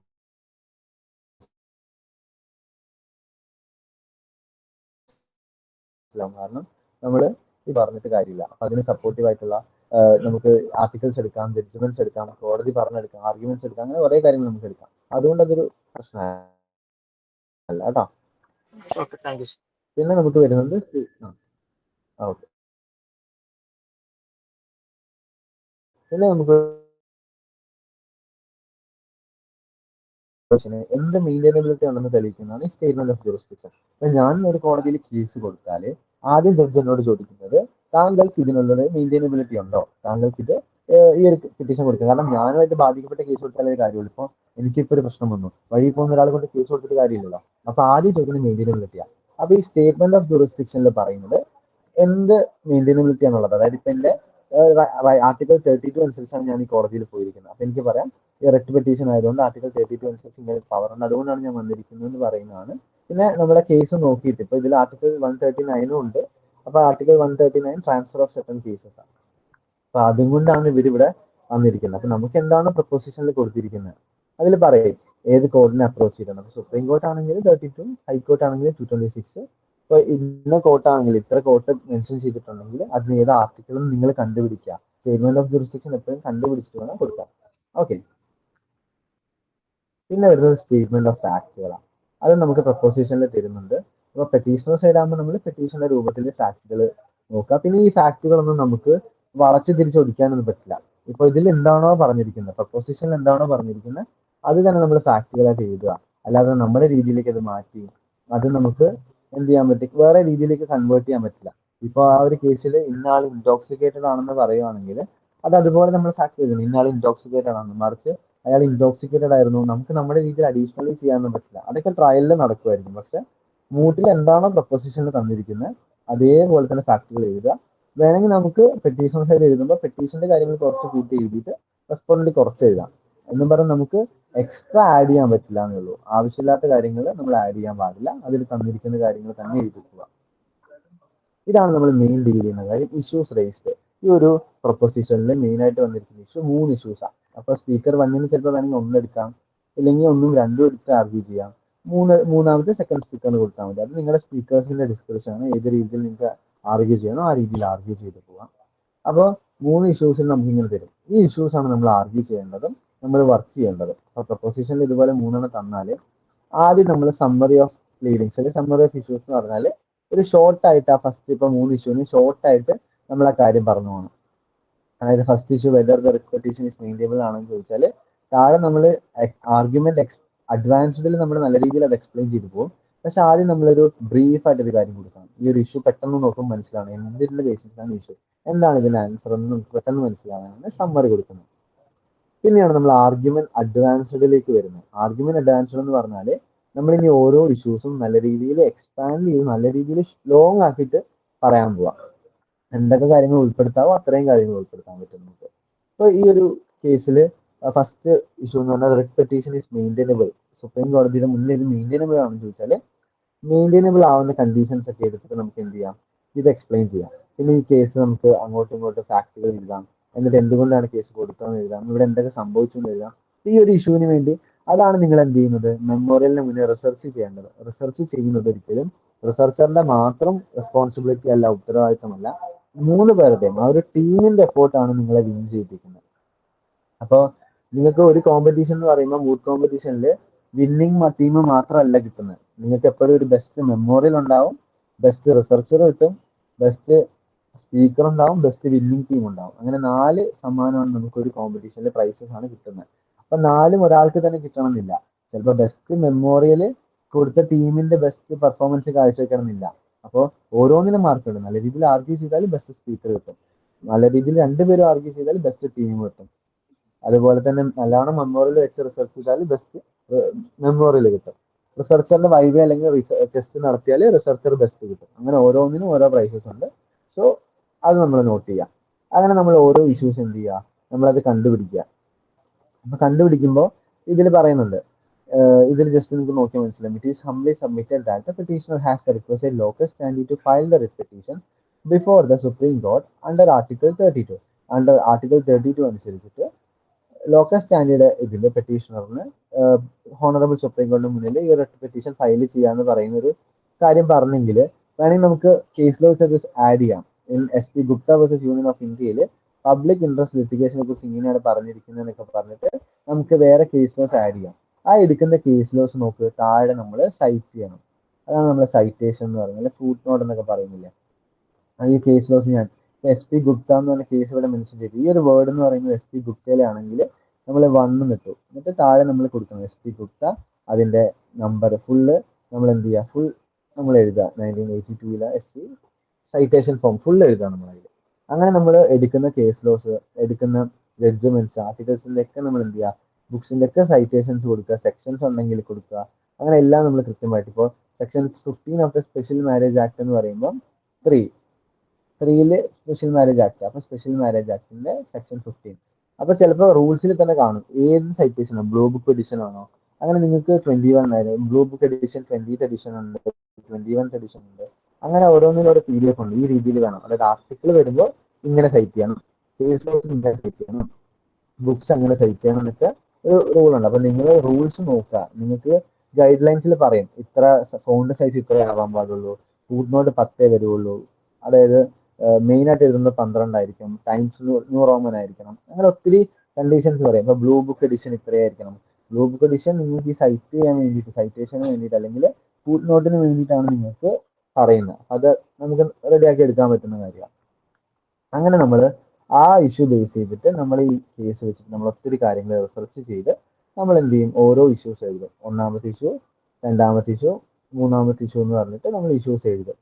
എന്നിട്ട് നമ്മൾ അവസാനം എന്ത് ചെയ്യും, അപ്പൊ നിങ്ങൾ കേസ് തപ്പണം, നല്ല രീതിയിൽ നിങ്ങൾ തപ്പണം. നിങ്ങൾക്ക് SSC ഓൺലൈൻ മനപത്ര പോലുള്ള കാര്യങ്ങളൊക്കെ വെച്ചിട്ട് ഒത്തിരി കേസസ് തപ്പാം. അപ്പൊ നമുക്ക് ഒരിക്കലും നമ്മുടെ അതേ കേസ് കിട്ടണമെന്നില്ല. അപ്പൊ നമ്മുടെ കേസിലുള്ള ഇഷ്യൂസ്, മെയിൻ ഹൈലൈറ്റിംഗ് വേർഡ്സ് ഒക്കെ വെച്ചിട്ട് ഏതെങ്കിലുമൊക്കെ പ്രിൻസിപ്പിൾ, ഇപ്പം ഇന്ന കേസ് നമ്മുടെ കോൺസ്റ്റിറ്റ്യൂഷന്റെ എന്താണ് ഫണ്ടമെന്റൽ റൈറ്റ്സ് വയലേറ്റ് ചെയ്യുന്നുണ്ടെങ്കിൽ, ബേസിക് സ്ട്രക്ചർ വയലേറ്റ് ചെയ്യുന്നുണ്ടെങ്കിൽ നമുക്ക് അങ്ങനെ ആഡ് ചെയ്യാം. ഇന്ന കേസിൽ കോടതി പറയുന്നുണ്ട്, അതായത് ഒരു ഫണ്ടമെന്റൽ റൈറ്റ് വയലേറ്റ് ചെയ്താൽ കോൺസ്റ്റിറ്റ്യൂഷന്റെ ബേസിക് സ്ട്രക്ചറിനെ വയലേറ്റ് ചെയ്യും. അപ്പൊ അത് ബേസിക് ആയിട്ടുള്ള കേസസ് നമുക്ക് എടുക്കാം. എന്നിട്ട് നമ്മുടെ ആർഗ്യുമെന്റ് സ്ട്രോങ് ആക്കാം, നമ്മുടെ എഴുതിയിരിക്കുന്ന മെമ്മോറിയൽ കുറച്ചും കൂടെ സ്ട്രോങ് ആക്കാം. അങ്ങനെയാണ് നമ്മൾ ആർഗ്യുമെന്റ് എഴുതുന്നത്. അപ്പൊ നിങ്ങൾ അതൊന്നും ചെയ്താൽ തന്നെ നിങ്ങൾക്ക് മനസ്സിലാവുള്ളൂ. ഞാനിപ്പോ നിങ്ങൾക്ക് പറഞ്ഞു തന്നാലും നിങ്ങൾക്ക് അത് അത്ര ക്ലിയർ ആവില്ല. ഒന്നും ഒരു ബേസിക് ആയിട്ട് കുറേ മൂട്ട് വരും നമുക്ക്. നിങ്ങൾ എന്ത് ചെയ്യുക, ഒരു ടീം ആവുക, എന്നിട്ട് ഇൻഫോം ചെയ്താൽ നമുക്ക് എന്ത് ചെയ്യാം, നമുക്ക് പാർട്ടിസിപ്പേറ്റ് ചെയ്യാം. നിങ്ങൾക്ക് വേണ്ട എല്ലാ ഗൈഡൻസും നമ്മൾ തരും. അത് ഫ്രം ദ സ്റ്റാർട്ട് മുതൽ എൻഡ് വരെ ആ രീതിയിൽ നമ്മൾ പ്രിപ്പയർ ചെയ്തെടുത്തിരിക്കാം. ഗൈഡിനെ വെച്ച് അങ്ങനെ ഒത്തിരി കാര്യങ്ങൾ നമുക്ക് ചെയ്തു പോവാം. ഓക്കെ, അപ്പൊ നിങ്ങൾ ചെയ്യുക, മാക്സിമം എല്ലാവരും ചെയ്തു പോവാം. അതങ്ങനെ നമ്മൾ എന്ത് ചെയ്യും, മെമ്മോറിയൽ ഇഷ്യൂസ് ഫുള്ള് ചെയ്ത് കഴിഞ്ഞ് ഇതൊരു ബെസ്റ്റ് ടീമില്ല, അത് നാഷണൽ മൂട്ടല്ല, അതാണ് ഇത്രയും ടഫ്. അതായത് നമുക്ക് കാണുമ്പോൾ തന്നെ കുറേ തോന്നുന്നു. അതുകൊണ്ടാണ് നമ്മൾ ബേസിക് മൂട്ടുകൾക്കൊന്നും ഇത്രയും വരുന്നില്ല. പിന്നെ നമുക്ക് ഇത്രയും പേജസ്, ഇപ്പൊ 10-40 പേജസ് ആയില്ലേ. ഈ 10-40 പേജിൽ നിങ്ങൾ ആദ്യം തന്നെ കണ്ടു കാണും, ആദ്യത്തെ ഒരു 10-20ഓളം പേജ് എന്താണ്, ബേസിക് ആയിട്ടുള്ള കാര്യങ്ങളാണ്. Index of authority, table of content, statement of fact, ഇതൊക്കെ തന്നെയാണ്. അപ്പൊ അങ്ങനെ തന്നെ കുറെ പേജ് പോകും. അപ്പൊ ആരും കണ്ടിട്ട് ഞെട്ടണ്ട, അയ്യോ 40 പേജ് എന്നെ കൊണ്ട് നടക്കൂലെന്ന് നമ്മൾ ഞെട്ടേണ്ട ആവശ്യമൊന്നുമില്ല. കാരണം അതൊക്കെ നമുക്ക് പറ്റും. ഇപ്പോഴാണെങ്കിലും നിങ്ങളുടെ ഫസ്റ്റ് ഇയറിൽ തന്നെ ഒരു ടീമുണ്ട്. ആ ടീം ഓഫ്ലൈൻ ആയിട്ട് നാഷണൽ മൂട്ടിൽ രജിസ്റ്റർ ചെയ്തു. അവർ നല്ല രീതിയിൽ സക്സസ്ഫുൾ ആയിട്ട് അവർ എന്ത് ചെയ്തു, അവരുടെ മെമ്മോറിയൽ സബ്മിറ്റ് ചെയ്തു. അതായത് 30-60 പേജുള്ള മെമ്മോറിയൽ വന്ന് അവർ നല്ല രീതിയിൽ സബ്മിറ്റ് ചെയ്തു. അതിനി അവരിനി ആർഗ്യുമെന്റിന് പ്രിപ്പയർ ചെയ്യണം, അവരെ കോമ്പറ്റീഷനിൽ പങ്കെടുക്കാൻ പോവാണ്. അപ്പം പറ്റില്ല എന്ന് ആരും വിചാരിക്കേണ്ട. ഇതിന് ഇന്ന ടൈമൊന്നുമില്ല, മൂട്ടിന് ഇന്ന ടൈമൊന്നുമില്ല. നമുക്ക് എപ്പോഴാണ് ചെയ്യാൻ തുടങ്ങുന്നത്, നമുക്ക് എപ്പോഴാണ് ഇൻട്രസ്റ്റ് അത് ചെയ്തു പോവാം. പിന്നെ ഒരിക്കലും ആരും പറഞ്ഞു തന്നില്ലല്ലോ, അത് ചെയ്യേണ്ടതായിരുന്നു എന്ന് പറഞ്ഞ് റിഗ്രറ്റ് ആവാതിരിക്കാൻ വേണ്ടിയിട്ടാണ് ആദ്യമേ പറഞ്ഞു തരുന്നത്. കാരണം നമ്മളിപ്പോ ഇത് അക്കാഡമിക്കിന്റെ ഭാഗമായിട്ട് നമ്മൾ 5 ഇയർ പഠിക്കുന്ന ആൾക്കാർ ലാസ്റ്റ് 5 ഇയർ പഠിക്കുന്ന ആൾക്കാർ എന്ത് ചെയ്യുക, ലാസ്റ്റ് ഒരു 8, 9, 9th 10th സെമ്മിൽ നിങ്ങൾ മൂട്ട് ചെയ്തിരിക്കണം അക്കാഡമിക്കിന്റെ ഭാഗമായിട്ട്. 3 ഇയർ ആണെങ്കിൽ ലാസ്റ്റ് 5, 6 സെമ്മിൽ ചെയ്തിരിക്കണം. അപ്പൊ മൂട്ട് ചെയ്യുന്നതുകൊണ്ട് നമുക്കിപ്പോ കോർപ്പറേറ്റ് ഒത്തിരി നമുക്ക് എന്ത് ചെയ്യുന്നുണ്ട്, നമ്മൾ നല്ല രീതിയിൽ കോർപ്പറേറ്റ് ഹെൽപ്പ് ചെയ്യും, ജോലി കിട്ടാനും ജോബ് ഓപ്പർച്യൂണിറ്റീസിനും ഇന്റേൺഷിപ്പിനൊക്കെ നമ്മളെ നല്ല രീതിയിൽ ഹെൽപ്പ് ചെയ്യും. ഇതൊരു മൂട്ട് ചെയ്യുന്നതിനോട് നമ്മൾ ഒത്തിരി റിസർച്ച് ചെയ്ത് ഒരു ഇതൊക്കെ നമ്മൾ ഡ്രാഫ്റ്റ് ചെയ്യുമ്പോൾ നമുക്ക് നല്ല രീതിയിൽ നമ്മുടെ ഡ്രാഫ്റ്റും നമ്മുടെ ലീഗൽ റിസർച്ച് സ്കിൽ ഇമ്പ്രൂവ് ചെയ്യും, നമ്മുടെ ആർഗ്യുമെന്റ് ചെയ്യുന്നവരുടെ ആർഗ്യുമെന്റ് സ്കില്ല്, അതുപോലെ തന്നെ അഡ്വക്കസി സ്കില്ല്, നമ്മുടെ കമ്മ്യൂണിക്കേഷൻ സ്കില്ല്, അങ്ങനെ ഒത്തിരി കാര്യങ്ങൾ നമുക്ക് പേഴ്സണലി ഡെവലപ്പ് ആവും. അപ്പൊ ഇത് നമ്മളെ എപ്പോഴും ഹെൽപ്പ് ചെയ്യുന്നേ ഉള്ളൂ. അതിനപ്പുറത്തേക്ക് നമുക്ക് ബുദ്ധിമുട്ടൊന്നും വരുന്നില്ല. അപ്പൊ മാക്സിമം ചെയ്യാൻ പറ്റുന്നവർ എന്ത് ചെയ്യുക, ചെയ്തു പോവുക. പിന്നെ ലാസ്റ്റ് നമ്മൾ പ്രെയർ പറയും. പ്രെയർ പറയുന്ന ടൈമിൽ നമ്മൾ ഈ ഒരു പെറ്റീഷൻ കൊടുത്തിരിക്കുന്നത് എന്തെന്ത് കാര്യങ്ങൾക്ക് വേണ്ടിയിട്ടാണെന്ന് നമ്മൾ ഷോർട്ട് ലിസ്റ്റ് ചെയ്യുന്നതാണ് ഈ പ്രെയറിൽ പറയുന്നത്. ഇത് ലീഗലാണ്, ഇത് കോൺസ്റ്റിറ്റ്യൂഷൻ അല്ല, നമ്മൾ സിമ്പിൾ ആയിട്ട് പറയാം. ഇതാണ് നമുക്ക് വേണ്ട റിലീഫ് എന്ന് പറഞ്ഞിട്ട് ജഡ്ജിനോട് ചോദിക്കുക. അതാണ് ഈ പ്രെയർ എന്ന് പറയുന്നത്. അങ്ങനെ നമ്മൾ പെറ്റീഷണർ സൈഡ് ക്ലോസ് ചെയ്യുന്നു. ഇതേപോലെ തന്നെ റെസ്പോണ്ടർ സൈഡ്. പ്രയർ എന്താണെന്ന് പറയാമോ? ഓക്കെ, പ്രയറിൽ എന്ന് പറയുമ്പോൾ നമ്മൾ അവിടെ പറയുമല്ലോ, അതായത് നമ്മൾ പറഞ്ഞിരിക്കുന്ന ഇഷ്യൂസ് റേസ് ചെയ്തിരിക്കുന്നു, ആർഗ്യുമെന്റ്സ് അഡ്വാൻസ് ചെയ്യുന്നതും അതോറിറ്റീസ് സൈറ്റ് ചെയ്തതും വെച്ചിട്ട് നമ്മൾ മോസ്റ്റ് റെസ്പെക്ട്ഫുള്ളി കോടതിയോട് പറയുകയാണ്, പ്ലീസ് ഞങ്ങൾ പറഞ്ഞ രീതിയിൽ തന്നെ വിധി വരാൻ വേണ്ടിയിട്ട് നമ്മൾ റിക്വസ്റ്റ് ചെയ്യുവാണ്. അതായത് ഈ ഒരു പെറ്റീഷൻ ഞങ്ങൾ സമർപ്പിച്ചത് കോടതിയിൽ മെയിൻറ്റൈനബിൾ ആണ്, ഇത് കോൺസ്റ്റിറ്റ്യൂഷണലി വാലിഡ് അല്ല, ഇതും വാലിഡ് അല്ല. അതുകൊണ്ട് തന്നെ ആ രീതിയിൽ തന്നെ കൃത്യമായിട്ട് ജസ്റ്റിസും ഇക്വിറ്റിയും ഗുഡ് കൺസെൻസൻസ് വെച്ച് തന്നെ ജഡ്ജി എന്ത് ചെയ്യുക, വിധി പുറപ്പെടുവിക്കുക. അതായത് പെറ്റീഷണറിന് വേണ്ട രീതിയിൽ തന്നെ അത് ചെയ്യണം എന്ന് പറഞ്ഞ് നമ്മൾ റിക്വസ്റ്റ് ചെയ്യുക. നമ്മൾ ക്ലോസിംഗ് സ്റ്റേറ്റ്മെന്റ് ഒക്കെ നടത്തില്ലേ ട്രയലില്, അല്ല സിനിമയിൽ കാണുന്ന അവസാനം നമ്മൾ നിർത്തില്ല. അതാണ് ഈ പ്രയർ എന്ന് പറയുന്നത്. പെറ്റീഷണർ നമ്മൾ പറഞ്ഞിരുന്നു സർ, അതിൽ നമ്മുടെ IU എന്നൊക്കെ യൂസ് ചെയ്യാൻ പറ്റും? ഞാൻ പറഞ്ഞ കാര്യങ്ങൾ അങ്ങനെയൊക്കെ പറയാൻ പറ്റുമോ? നമുക്ക് കൗൺസിലിന് പറഞ്ഞാൽ മതി. കാരണം അവിടെ കൗൺസിലായിട്ടല്ലേ നിൽക്കുന്നത്. അപ്പൊ നമ്മൾ കുറച്ചും കൂടെ എപ്പോഴും നമ്മളൊരു സാധനം സംസാരിക്കുമ്പോൾ കുറച്ച് പൊളൈറ്റ് ആയിട്ട് ആ ലാംഗ്വേജിൽ യൂസ് ചെയ്താൽ കുറച്ചും കൂടെ നമുക്ക് നല്ലതാവും. അപ്പം കൗൺസിലിൽ നിന്ന് നിങ്ങൾ സ്റ്റേറ്റ് ചെയ്തോ IU യൂസ് ചെയ്യുന്നത് നല്ലത്. ഓക്കെ, അപ്പൊ റെസ്പോണ്ടന്റ് സൈഡ് ആകുമ്പോൾ ഓപ്പോസിറ്റ് റെസ്പോണ്ടന്റ് പറയുന്നത് എന്താ, ഇത് മെയിൻറ്റൈനബിൾ അല്ല, ഇത് വാലിഡ് ആണെന്ന് നമുക്ക് എന്താണ് പെറ്റീഷണർ പറയുന്നതിന്റെ ഓപ്പോസിറ്റ് ആയിരിക്കും എപ്പോഴും റെസ്പോണ്ടന്റ് പറയുന്നത്. ഇഷ്യൂസ് സെയിം ആയിരിക്കും, അങ്ങനെ ആയിരിക്കും. ഇതാണ് നമ്മുടെ മെമ്മോറിയൽ. ഇപ്പോൾ റെസ്പോണ്ടന്റ് ആകുമ്പോൾ റെഡ് കളർ ആവും. പിന്നെ നമ്മൾ പെറ്റീഷണറിൽ സബ്മിറ്റ് ചെയ്യുന്നത് അല്ലെങ്കിൽ പറയുന്നതായിരിക്കില്ല അപ്പുറത്തെ സൈഡ്. അപ്പോൾ എല്ലാവർക്കും പറ്റുന്ന ഒരു കാര്യമുണ്ട്. എല്ലാവരും ഇപ്പോൾ ഒരു കേസ് മൂട്ടിന് പങ്കെടുക്കാൻ നേരത്ത് നോർമലി ചെയ്തു പോകുന്നത്, ഇപ്പൊ ഒരു 10-20 ദിവസം ഉണ്ടെങ്കിൽ 10-15 ദിവസവും അല്ല, ആദ്യം തന്നെ 10-20 ദിവസത്തിൽ 5-10 ദിവസം വെറുതെ കളയും. വായിച്ച് എന്തായാലും ഐഡിയ കിട്ടാതെ ഇങ്ങനെ നടക്കും. എന്നിട്ട് ബാക്കിയുള്ള കുറേ ദിവസം പെറ്റീഷണർ സൈഡുമായിട്ട് ഇരിക്കും. എന്നിട്ട് അവസാനം കോമ്പറ്റീഷൻ ആവാൻ നേരം നോക്കുമ്പോൾ നിങ്ങൾക്ക് റെസ്പോണ്ടന്റ് സൈഡ് എന്ത് ചെയ്യാൻ പറ്റില്ല, നല്ല രീതിയിൽ ചെയ്യാൻ പറ്റില്ല. കാരണം റെസ്പോണ്ടന്റ് സൈഡ് നിങ്ങൾ വീക്ക് ആവും, കാരണം നിങ്ങൾ അത്രത്തോളം റിസർച്ച് ചെയ്തിട്ടില്ല. ആദ്യം നമ്മൾ മനസ്സിലാക്കണം, ഈക്വൽ ആയിട്ട് ടൈം ഡിസ്ട്രിബ്യൂട്ട് ചെയ്യുക. നമുക്ക് പെറ്റീഷണർ സൈഡ് ഇമ്പോർട്ടൻ്റ് ആണ്, respondent side is also important for us. അപ്പോൾ പെറ്റീഷണർ എത്രത്തോളം സ്ട്രോങ് ആക്കുന്നു അത്രയും സ്ട്രോങ് ആക്കുക റെസ്പോണ്ടന്റ് സൈഡ്. കാരണം നമ്മളൊരു കോമ്പറ്റീഷന് പങ്കെടുക്കുമ്പോൾ നമുക്ക് ലോട്ട് ഇട്ടിട്ടായിരിക്കും നമ്മുടെ സൈഡ് കിട്ടുന്നത്. അപ്പോൾ പ്രിലിമിനറി റൗണ്ട് നമുക്ക് രണ്ട് സൈഡ് നമ്മൾ ചെയ്യണം. പെറ്റീഷണർ സൈഡ് നമ്മൾ ചെയ്യണം, റെസ്പോണ്ടർ സൈഡ് നമ്മൾ ചെയ്യണം. എന്നിട്ടായിരിക്കും നമ്മൾ അടുത്ത റൗണ്ടിലേക്ക് സെലക്ട് ആവുന്നത്. അപ്പോൾ ക്വാർട്ടർ ഫൈനലിൽ എത്തുമ്പോൾ ക്വാർട്ടർ റൗണ്ടിൽ എത്തുമ്പോൾ എന്ത് ചെയ്യും, നമുക്ക് ലോട്ട് ഇടും. അപ്പോൾ ഒരു ലോട്ട് നമുക്ക് കിട്ടുള്ളൂ. അപ്പോൾ നമുക്ക് ബാക്കി കിട്ടുന്ന റെസ്പോണ്ടന്റ് ആണ് കിട്ടുന്നത്. റെസ്പോണ്ടന്റ് നമ്മൾ അത്ര വർക്ക് ചെയ്തിട്ടില്ല, നമുക്ക് അത്രത്തോളം നമ്മൾ കോൺഫിഡന്റ് അല്ല എങ്കിൽ, നമ്മുടെ മെമ്മറിൽ അത്ര സ്ട്രോങ് അല്ല എങ്കിൽ, ആർഗ്യൂ ചെയ്യാൻ പോയിന്റ്സ് ഇല്ല എങ്കിൽ, നമ്മൾ റിസർച്ച് ചെയ്തിട്ടില്ല എങ്കിൽ നമുക്ക് എന്ത് ചെയ്യാൻ പറ്റും, അപ്പോൾ നമുക്ക് ആ രീതിയിൽ ക്വാളിഫൈ ചെയ്യാൻ കുറച്ച് ബുദ്ധിമുട്ടാവും. അപ്പോൾ നിങ്ങൾ എന്ത് ചെയ്യുക, കൃത്യമായിട്ട് ടൈം അലോട്ട് ചെയ്യുക. യു ഹാവ് 10 days നമ്മൾ അലോട്ട് ചെയ്യുക. 5 days for petitioner side and 5 days for respondent side. എന്നിട്ട് കൃത്യമായിട്ട് നല്ല രീതിയിൽ അത് പ്രിപ്പയർ ചെയ്ത് പോവാം. അതാണ് മെമ്മോറിയൽ എന്ന് പറയുന്നത്. പിന്നെ നമ്മൾ ഓറൽ റൗണ്ടിലേക്ക് വരുമ്പോൾ നമ്മൾ എന്ത് ചെയ്യുക, അവിടെ റിസർച്ചറിന് സംസാരിക്കാൻ പറ്റില്ല. കാരണം ഞാനൊരു എക്സ്പീരിയൻസ് ഷെയർ ചെയ്ത് തരാം. ഞങ്ങളുടെ ക്ലാസ്സിൽ പണ്ട് ഒരു കൊച്ച് ഇങ്ങനെ ഇൻട്രാമൂട്ടിനൊക്കെ പങ്കെടുത്തിരുന്നു. അപ്പോൾ പങ്കെടുത്ത സമയത്ത് നല്ല റിസർച്ചർ ആയിരുന്നു. അവർ നല്ല രീതിയിൽ വർക്ക് ചെയ്തൊരു ടീമായിരുന്നു. പ്രിലിമിനറി റൗണ്ട് എത്തിയപ്പോൾ ആദ്യമായിട്ട് മൂട്ട് ചെയ്യുന്നതുകൊണ്ട് മൂട്ടിന്റെ ബേസിക്സ് ആയിട്ടുള്ള കാര്യങ്ങളൊന്നും അവർക്ക് അറിയില്ലായിരുന്നു. അതുകൊണ്ട് അവരെന്ത് ചെയ്തു, സ്പീക്കർ 2 സംസാരിക്കുന്ന സമയത്ത് സ്പീക്കർ 2 സംസാരിച്ച് ജഡ്ജസ് ചോദിക്കാൻ തുടങ്ങി. സ്പീക്കർ 2 ആണെങ്കിൽ ആകെപ്പാട് ഒന്നും പറയാൻ പറ്റാണ്ട് വെള്ളം കുടിച്ചിങ്ങനെ നിൽക്കുക. ആ ഒരു ടൈമിലാണ് കുറേ ചോദ്യം ചോദിച്ചപ്പോൾ കിട്ടിയില്ല. അപ്പോൾ റിസർച്ചർ എന്ത് ചെയ്തു, റിസർച്ചർ ചാടി എണീറ്റ് ആ ബെഞ്ചിലൊക്കെ ഒന്ന് കൊട്ടി റിസർച്ചർ നല്ല രീതിയിൽ ആൻസർ പറഞ്ഞപ്പോൾ എല്ലാവരും കണ്ടവരൊക്കെ റിസർച്ചർ നല്ല രീതിയിൽ ആൻസർ പറഞ്ഞു. സ്വന്തം ടീമിലെ സ്പീക്കർ വെള്ളം കുടിച്ചപ്പോൾ റിസർച്ചർ നല്ല രീതിയിൽ സംസാരിച്ചു എന്നൊക്കെ പറഞ്ഞിട്ട് പുള്ളിക്കാർക്ക് ഒരു കോൺഫിഡൻ്റ് ആയി. നല്ല രീതിയിൽ ഒരു പ്രൗഡ് മൂവ്മെന്റ് ആയിരുന്നു. പുറത്തിറങ്ങിയപ്പോഴാണ് ഇത് ഇങ്ങനെ ഡിസ്കസ് ചെയ്യുന്നത്. അപ്പോൾ ഡിസ്കസ് ചെയ്തപ്പോഴാണ് അറിയുന്നത്, അയ്യോ അങ്ങനെ ചെയ്യാൻ പാടില്ല എന്നൊരു കാര്യം. കാരണം റിസർച്ചറിന് ഒരിക്കലും ആർഗ്യുമെന്റിൽ സംസാരിക്കാൻ പറ്റില്ല. If researcher wants to say anything, അല്ലെങ്കിൽ അവർക്ക് എന്തെങ്കിലും പോയിന്റ്സ് പറഞ്ഞു കൊടുക്കണമെങ്കിൽ റിസർച്ചറിന് ഒരു ബിറ്റ് പേപ്പറിൽ അല്ലെങ്കിൽ ഒരു ഷീറ്റ് ഓഫ് പേപ്പറിൽ അത് എഴുതി പാസ് ചെയ്യാനേ പറ്റുള്ളൂ. അപ്പോൾ അങ്ങനെ അവരുടെ ടീം ആദ്യം തന്നെ ഡിസ്ക്വാളിഫൈ ആവുകയാണ് ചെയ്തത്. അപ്പോൾ അങ്ങനെ ഒരു കാര്യം ചെയ്തതുകൊണ്ട് തന്നെ ടീം അവിടെ പറയാൻ പറ്റാൻ നിൽക്കുന്നത്. പക്ഷെ ആ കാര്യം അറിയില്ലായിരുന്നു, റിസർച്ചറിന് സംസാരിക്കാൻ പറ്റില്ല എന്നൊരു കാര്യം. അപ്പോൾ റിസർച്ചറിന് വേണ്ടിയിട്ടാണ് സെപ്പറേറ്റ് റിസർച്ചർ ടെസ്റ്റ് നടത്തുന്നത്. അല്ലെങ്കിൽ MCQ ആയിരിക്കും, അല്ലെങ്കിൽ വൈവ ആയിരിക്കും, ബേസ്ഡ് ഓൺ ദ മെമ്മോറിയൽ അല്ലെങ്കിൽ based on the case proposition base ആയിരിക്കും. അപ്പോൾ നിങ്ങൾ അത് കൃത്യമായിട്ട് ഓരോ കോമ്പറ്റീഷൻ നടത്തുന്ന ആൾക്കാർ എന്ത് ചെയ്യും, പറയും എങ്ങനെ ആയിരിക്കും എന്നുള്ളത്. അപ്പോൾ നിങ്ങൾ പഠിച്ചില്ലേ റിസർച്ചറിന് മിണ്ടാൻ പറ്റുമോ, ആർഗ്യുമെന്റിൽ മിണ്ടാൻ പറ്റുമോ? ഇല്ല സർ. പറ്റില്ല. അപ്പൊ എങ്ങനെ റിസർച്ചർ എന്താ ചെയ്യുന്നത്? റിസർച്ചറിന് ഇപ്പൊ സ്പീക്കറിനെ ഹെൽപ്പ് ചെയ്യണം. റിസർച്ചർ എന്ത് ചെയ്യും? റിസർച്ചർ ബെയർ ആക്ട് അതുപോലെ തന്നെ ജസ്റ്റ് പേപ്പേഴ്സിലൊക്കെ എഴുതി കൊണ്ടുപോയിട്ട് അവരെ പോയിന്റ്സ് സ്പീക്കറിന് ഇട്ട് കൊടുക്കും. അങ്ങനെയാണ് നമ്മൾ എന്ത് ചെയ്യുന്നത്, കറക്റ്റ് ചെയ്തു പോകുന്നത്. പിന്നെ പറയാനുള്ളത്, പിന്നെ ഓരോ ടീം കറക്റ്റ് ടൈം അലോട്ട് ചെയ്യും. നമ്മൾ എന്ത് ചെയ്യുക, നമ്മളിപ്പോ ഈ ഇഷ്യൂ 1 നമ്മൾ ഇത്രയും കാര്യങ്ങൾ ഇഷ്യൂ 1 എഴുതിയിട്ടുണ്ടാവും. അപ്പൊ എല്ലാ കാര്യങ്ങളും നമുക്ക് ആ 10 മിനിറ്റിൽ പ്രസന്റ് ചെയ്യാൻ പറ്റില്ല. കാരണം 10 മിനിറ്റ് ചിലപ്പോൾ നമുക്ക് 2 ഇഷ്യൂസ് ഡീൽ ചെയ്യണമെങ്കിൽ നമുക്ക് ഫുൾ ചെയ്യാൻ പറ്റണമെന്നില്ല. അപ്പൊ നമ്മൾ എന്ത് ചെയ്യും, ഇതിൽ തന്നെ നമുക്ക് ഇമ്പോർട്ടൻ്റ് ആയിട്ടുള്ള കേസ് ലോസ്, നമുക്ക് വേണ്ട ഫാക്ടർ മാത്രം സെലക്ട് ചെയ്തിട്ട് നമുക്ക് പ്രസന്റ് ചെയ്യാം. ഓക്കെ, അപ്പൊ നമുക്ക് നമ്മുടെ ടൈം സേവ് ചെയ്യാൻ പറ്റും. അപ്പൊ എല്ലാ കാര്യങ്ങളും ഉൾപ്പെടുത്താനും പറ്റും. പിന്നെ എല്ലാം നമുക്ക് പറയാൻ പറ്റണമെന്നില്ല. പിന്നെ നിങ്ങൾ ഈ പേജ് കണ്ട് പേടിക്കണ്ട കേട്ടോ. 40 പേജ് ഉണ്ടെങ്കിലും നിങ്ങൾ നോക്കാൻ മനസ്സിലാവും.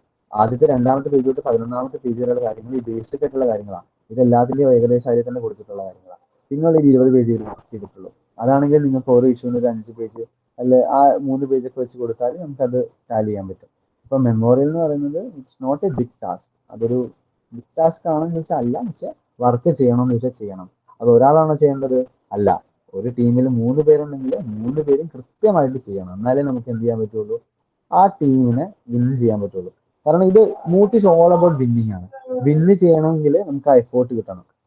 എഫോർട്ട് ഇട്ടാലേ നമുക്ക് വിൻ ചെയ്യാൻ പറ്റുള്ളൂ. പിന്നെ മൂട്ടിൽ നമ്മൾ ഒത്തിരി മിസ്റ്റേക്സുകൾ പഠിക്കും. അപ്പൊ നമ്മളിപ്പോ ഓരോ മൂട്ട് ചെയ്യുമ്പോഴും നമ്മൾ ഓരോ മിസ്റ്റേക്കുകളായിരിക്കും പഠിക്കുന്നത്. ഫസ്റ്റ് മൂട്ടിൽ ചിലപ്പോൾ നമുക്ക് ടൈം മാനേജ്മെന്റ് ആയിരിക്കാം. അടുത്ത മൂട്ടിൽ നമുക്ക് ചിലപ്പോൾ നമ്മുടെ ഇഷ്യൂസിലായിരിക്കും ബുദ്ധിമുട്ട് ഡീൽ ചെയ്യുന്നത്, റിസർച്ചിലായിരിക്കും. ഓരോ മൂട്ടിലും നമ്മൾ എന്ത് ചെയ്യും, ഓരോ പ്രോബ്ലംസ് പഠിച്ച് നമ്മൾ നല്ല രീതിയിൽ തെറ്റിൽ നിന്ന്, ആ ഒരു മിസ്റ്റേക്കിൽ നിന്നാണ് നമ്മൾ നല്ലൊരു മൂട്ടർ ആവുന്നത്. എത്രത്തോളം മൂട്ട് ചെയ്യാൻ പറ്റുന്നു അത്രയും നല്ലതാണ്. അപ്പൊ നമ്മളൊരു എക്സ്പീരിയൻസ്ഡ് മൂട്ടർ ആവും. അങ്ങനെ ഒരു എക്സ്പീരിയൻസ്ഡ് മൂട്ടർ ആകുമ്പോൾ ഓട്ടോമാറ്റിക്കലി നമ്മുടെ റിസർച്ച് സ്കില്ല് ഇംപ്രൂവ് ആവും, നമ്മുടെ കമ്മ്യൂണിക്കേഷൻ സ്കില്ല് ഇംപ്രൂവ് ആവും, പബ്ലിക് സ്പീക്കിംഗ് സ്കിൽസ്, നമ്മുടെ അഡ്വക്കസി സ്കില്ല്. അപ്പോൾ നമുക്ക് പുറത്തോട്ടൊക്കെ ഇറങ്ങി ഇപ്പോൾ ഒരു കോടതിയിലൊക്കെ പോലെ പ്രാക്ടീസ് ചെയ്യുന്നവർക്ക് എന്ത് ചെയ്യാൻ പറ്റും, നിങ്ങൾക്ക് ആ ഒരു കോൺഫിഡൻസ് ഉണ്ടാവും. 10 പേരുടെ മുന്നിൽ സംസാരിക്കണമെങ്കിൽ നിങ്ങൾക്ക് ഇത് ഹെൽപ്പ് ചെയ്യും നിങ്ങളെ. അപ്പൊ പിന്നെ നമ്മുടെ ഒബ്വിയസ്ലി നമ്മുടെ സിവിയിൽ ആഡ് ചെയ്യാം, നമുക്ക് അക്കാഡമിക്കലി നല്ല ബെനിഫിറ്റ് ആണ്, നമ്മുടെ ഇന്റേൺഷിപ്പിന് കോർപ്പറേറ്റിൽ ജോലി കിട്ടുന്നത്. അങ്ങനെ ഒത്തിരി കാര്യങ്ങൾ മൂട്ടിൽ ചെയ്യുന്നുണ്ട്. മൂട്ട് പോലെ കുറേ കോമ്പറ്റീഷൻസ് ഉണ്ട്. Client counselling, trial advocacy, mediation, പിന്നെ റൈറ്റിംഗ്, റിസർച്ചിങ് ഇൻക്രീസ് ചെയ്യാൻ വേണ്ടിയിട്ട് ജഡ്ജ്മെന്റ് റൈറ്റിംഗ്, കോൺട്രാക്ട് ഡ്രാഫ്റ്റിംഗ്. അപ്പോൾ മാക്സിമം നിങ്ങൾ എന്ത് ചെയ്യാം, ഒരു 5 ഇയേഴ്സിൽ നിങ്ങൾ മാക്സിമം നിങ്ങൾക്ക് ചെയ്യാൻ പറ്റുന്നതൊക്കെ ചെയ്യുക.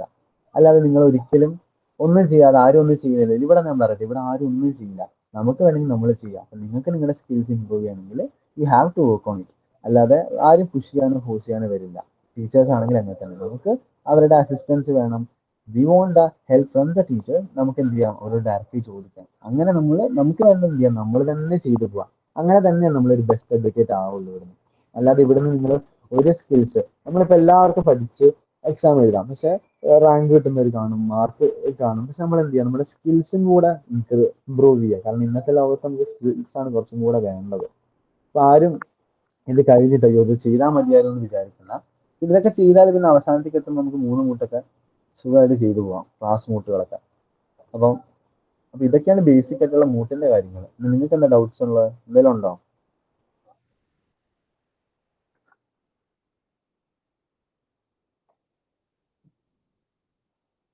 ആർക്കെങ്കിലും എന്തെങ്കിലും ഡൗട്ട്സ് ഉണ്ടോ? കേൾക്കട്ടെ. ആർക്കെങ്കിലും എന്തെങ്കിലും ഇതുണ്ടോ? അതായത് ഇനി പറയുമ്പോൾ ഇംഗ്ലീഷ് എത്ര നോളജ് വേണോ? നിങ്ങൾക്ക് ആർക്കും ഡൗട്ട്സ് ഇല്ല? കേൾക്കുന്നുണ്ടോ നിങ്ങൾ? അതോ പോയോ എല്ലാവരും?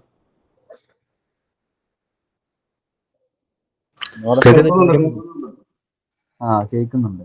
ഓക്കെ. അപ്പൊ ഇനി എന്താ ഡൗട്ട് ഉള്ളേ? എല്ലാവർക്കും മൂട്ട് ചെയ്യാൻ താല്പര്യം ഉണ്ടോ? തീർച്ചയായിട്ടും. എല്ലാവർക്കും മൂട്ട് ചെയ്യാൻ താല്പര്യമുണ്ട്. അപ്പൊ നിങ്ങൾ എന്ത് ചെയ്യുക, ടീം കണ്ടുപിടിക്കുക. ടീം കണ്ടുപിടിക്കുമ്പോൾ ചുമ്മാ റാൻഡം ആയിട്ട് ടീം കണ്ടുപിടിക്കുന്നതിലും നല്ലത് നമുക്ക് കുറച്ചും കൂടെ കംഫർട്ടബിൾ ആയി, ഒരു മാസത്തോളം വർക്ക് ചെയ്യേണ്ടതാണല്ലോ ഒരുമിച്ച്. അപ്പോൾ നമുക്ക് കംഫർട്ടബിൾ ആയ ആൾക്കാരെ കിട്ടിയാൽ കുറച്ചും കൂടെ നല്ലതാവും. നമുക്ക് നല്ല രീതിയിൽ അത് എൻജോയ് ചെയ്ത് പോകാൻ പറ്റും. അല്ലെങ്കിൽ ഇപ്പോൾ റാൻഡം ആയാലും കുഴപ്പമില്ല, ചിലപ്പോൾ ആ റാൻഡത്തിൽ നിന്നായിരിക്കും നമുക്ക് നല്ല ഫ്രണ്ട്സിനെ കിട്ടും, നമ്മൾ കുറച്ചും കൂടെ ആൾക്കാരായിട്ട് കണക്ട് ആവുന്നത്. അപ്പോൾ ടീം നിങ്ങൾ നോക്കിയിട്ട് ചൂസ് ചെയ്യുക. എന്നിട്ട് ഒത്തിരി കോമ്പറ്റീഷൻസ് വരും. ബേസിക് ആയിട്ടുള്ള കോമ്പറ്റീഷൻസ് തൊട്ട് അഡ്വാൻസ് ലെവൽ വരും. അപ്പോൾ ആദ്യം തന്നെ നിങ്ങളൊരു നല്ലൊരു ബേസിക് ആയിട്ടുള്ള ഒരു മൂട്ട് ചെയ്യുക. പിന്നെ ഇംഗ്ലീഷ് ഇമ്പോർട്ടൻ്റ് ആണോ എന്ന് ചോദിച്ചാൽ മൂട്ടിൽ വേണം.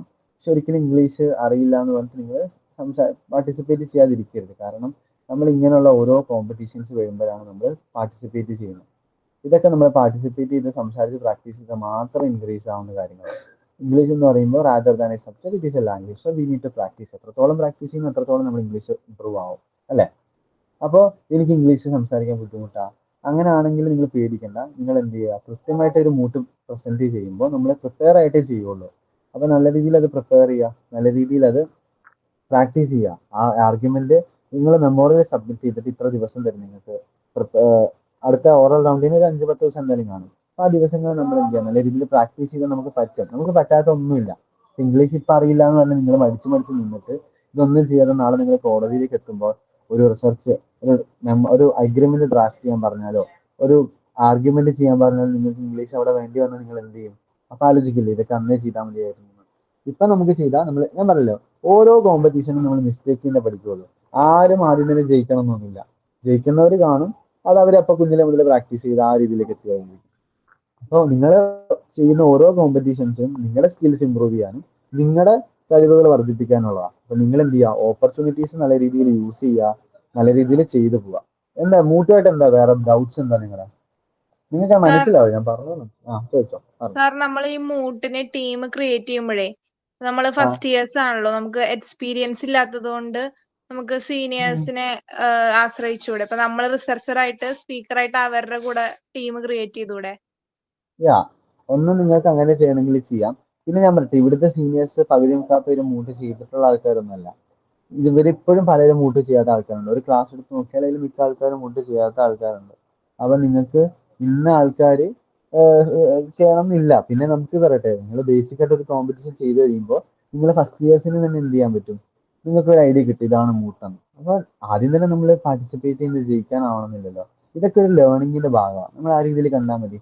വിന്നിങ് നമ്മൾ നോക്കണം, നമ്മൾ ഫോക്കസ് ചെയ്യണം, ഇല്ല എന്നല്ല. നമ്മളിപ്പോൾ ഒരു കോമ്പറ്റീഷൻ ചെയ്യുമ്പോൾ ജയിക്കാൻ തന്നെയാണ് ഒബ്വിയസ്ലി ചെയ്യുന്നതെങ്കിലും അതിൽ നിന്ന് നമുക്ക് ഒത്തിരി കാര്യങ്ങൾ പഠിക്കാൻ പറ്റുന്ന ഒരു മെന്റാലിറ്റിയിൽ നമ്മൾ ചെയ്താൽ നമുക്കത് ഈസി ആവും. പിന്നെ നിങ്ങളുടെ ഇപ്പൊ ഞാൻ പറയട്ടെ, നിങ്ങൾ ഫസ്റ്റ് ഇയേഴ്സ് തന്നെ ഒരു ടീം നിങ്ങൾ 3 പേര് ക്രിയേറ്റ് ചെയ്താൽ അത് നല്ല രീതിയിൽ വർക്ക് ആയാൽ അപ്പൊ നിങ്ങൾക്ക് അതിന് കുറെ കാര്യങ്ങൾ പഠിച്ചാൽ നിങ്ങൾക്ക് എന്തുകൊണ്ട് വീണ്ടും ഒരു മൂട്ട് ചെയ്തുകൂടാ? അപ്പൊ നിങ്ങൾക്ക് അടുത്ത മൂട്ട് അപ്പൊ ഒരു ടീമായില്ലേ. അപ്പൊ അങ്ങനെ നമ്മൾ ഓരോ ടീം ചെയ്യാം, വേണമെങ്കിൽ അടുത്ത വേറെ ടീമിനോട് ചെയ്യാം. അങ്ങനെ അങ്ങനെ നമുക്ക് പറ്റിയ ടീം കണ്ടുപിടിക്കാം. പിന്നെ സീനിയേഴ്സിനോട് ചെയ്യേണ്ടതൊന്നുമില്ല. നമ്മൾ എല്ലാവരും ഇപ്പൊ സീനിയേഴ്സ് ആണെങ്കിലും ജൂനിയേഴ്സ് ആണെങ്കിലും ആരാണെങ്കിലും ഒരു മൂട്ട് ചെയ്താലേ എക്സ്പീരിയൻസ് ആവുള്ളൂ. Okay okay sir. ഓക്കെ, വേറെന്താ ഡൗട്ട്? നിങ്ങൾ ആരും മടി വിചാരിക്കണം, എന്തുണ്ടെങ്കിലും ചോദിച്ചോളൂ കേട്ടോ, കാരണം നിങ്ങൾക്ക് വേണ്ടിയിട്ടാണ് ഈ ഒരു സെഷൻ വെച്ചിരിക്കുന്നത്. അപ്പോൾ ഡൗട്ട്സ് ഉള്ളവർ ചേട്ടാ, ഈ നമ്മുടെ മൂട്ട് കോമ്പറ്റീഷൻ ഏത് ടീം ജയിക്കുക എന്നുള്ള എന്തിന്റെ ബേസിസിലായിരിക്കും? ഇപ്പൊ നമ്മള് പറയുന്ന വാദം എത്രത്തോളം എന്താണ് ഫാക്ട് ഉണ്ടെന്നോ അല്ലെ ന്യായം ഉണ്ടോന്നോ എന്താ ശരിക്കും നോക്കുക? നമ്മൾ പ്രസന്റ് ചെയ്യുന്ന ഫാക്ട് ആണോ അല്ലെ അതിന്റെ ഒരു എന്താണ് ന്യായമായിരിക്കുമോ? മനസ്സിലായി. ഓക്കെ, അപ്പൊ നമ്മളിപ്പോ ഒരു കോമ്പറ്റീഷൻ വിൻ ചെയ്യുന്നത്, അല്ല ഞാൻ പറഞ്ഞത്, മൂട്ട് കോമ്പറ്റീഷന് 4 പ്രൈസസ് ആൻഡ് അവാർഡ്സ് ആണ് മെയിൻ ആയിട്ടുള്ളത്.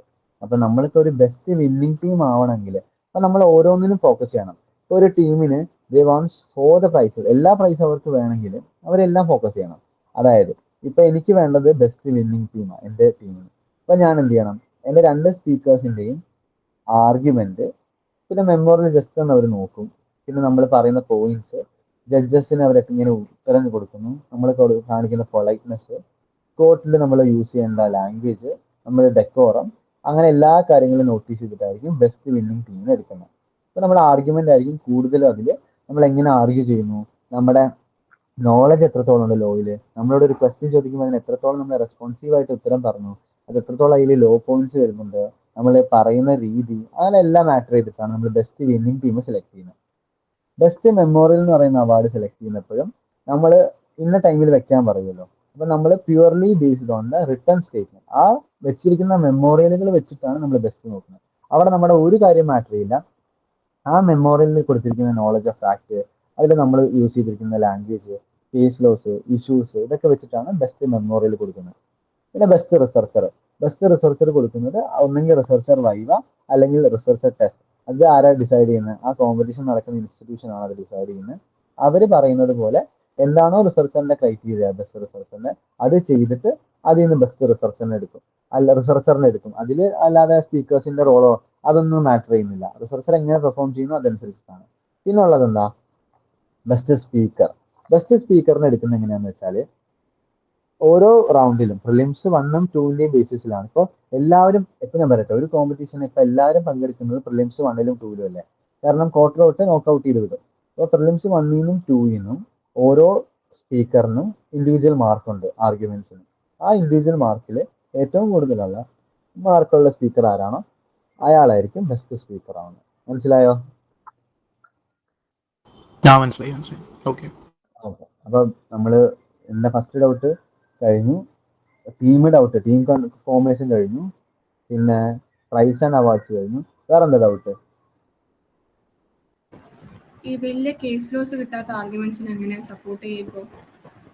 വലിയ കേസ് ലോസ് കിട്ടാത്തത് മനസ്സിലായില്ലല്ലോ. ഒരു 2-3 കേസ് ലോസ് റിലേറ്റഡ് ആയിട്ട് കിട്ടുന്നുള്ളൂ.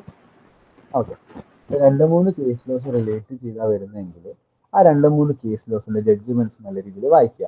അപ്പൊ അതിൽ പെറ്റീഷണർ സൈഡിൽ നിന്ന് എന്തായാലും ആ ജഡ്ജ്മെന്റിൽ ജഡ്ജ് എഴുതും, പെറ്റീഷണർ സൈഡ് ഈ രീതിയിലാണ് ആർഗ്യുമെന്റ് ചെയ്തത്, ഇന്ന കേസുകൾ അവർ യൂസ് ചെയ്തിട്ടുണ്ടെന്നൊക്കെ പറഞ്ഞ് എഴുതുമല്ലോ. അപ്പൊ ആ ജഡ്ജ്മെന്റിൽ നമുക്ക് എടുക്കാമല്ലോ. ആ ജഡ്ജ്മെന്റിൽ പെറ്റീഷണർ സൈഡിൽ എന്തൊക്കെ കേസ് എടുത്തിട്ടുണ്ടോ അപ്പൊ ആ കേസസ് ഒക്കെ നമുക്ക് അതായത് ഇപ്പൊ നമ്മളിപ്പോ ഒരു കേസ് കൊടുത്തു, നമുക്കൊരു കേസിന് വേണ്ടിയിട്ട് നമ്മൾ വേറൊരു കേസ് റിലൈസ് ചെയ്യുമ്പോൾ ആ കേസിൽ സപ്പോർട്ട് ചെയ്യാൻ വേറെ കേസസ് അവിടെ ഉണ്ടാവുമല്ലോ, അത് എടുത്തുകൂടെ നമുക്ക്?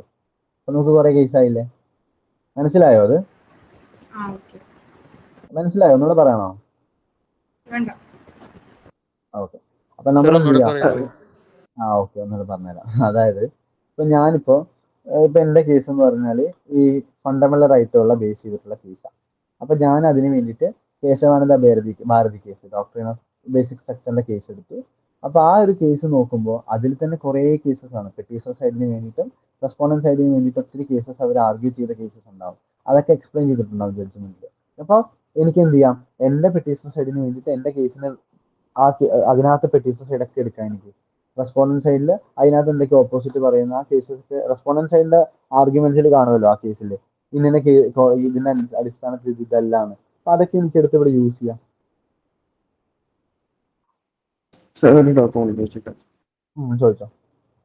നമുക്കിപ്പോ മെമ്മോറിയൽ റെഫറൻസ് കൊടുക്കുമ്പോൾ അത് വെബ്സൈറ്റ് അതേപോലെ സാധനങ്ങൾ കൊടുക്കാൻ പറ്റും. ഇപ്പോൾ ഒരു കേസ് വരുമ്പോൾ സെൻട്രൽ ഗവൺമെന്റ് അല്ലെങ്കിൽ സ്റ്റേറ്റ് ഗവൺമെന്റിന് പോലീസിന്റെ സൈറ്റ് അതേപോലെ ഇതിന്റെ സൈറ്റിലൊക്കെ നമുക്ക് ഡാറ്റാസ് കിട്ടുമല്ലോ ഇപ്പൊ ഒരു കേസിനെ പറ്റിയുള്ള.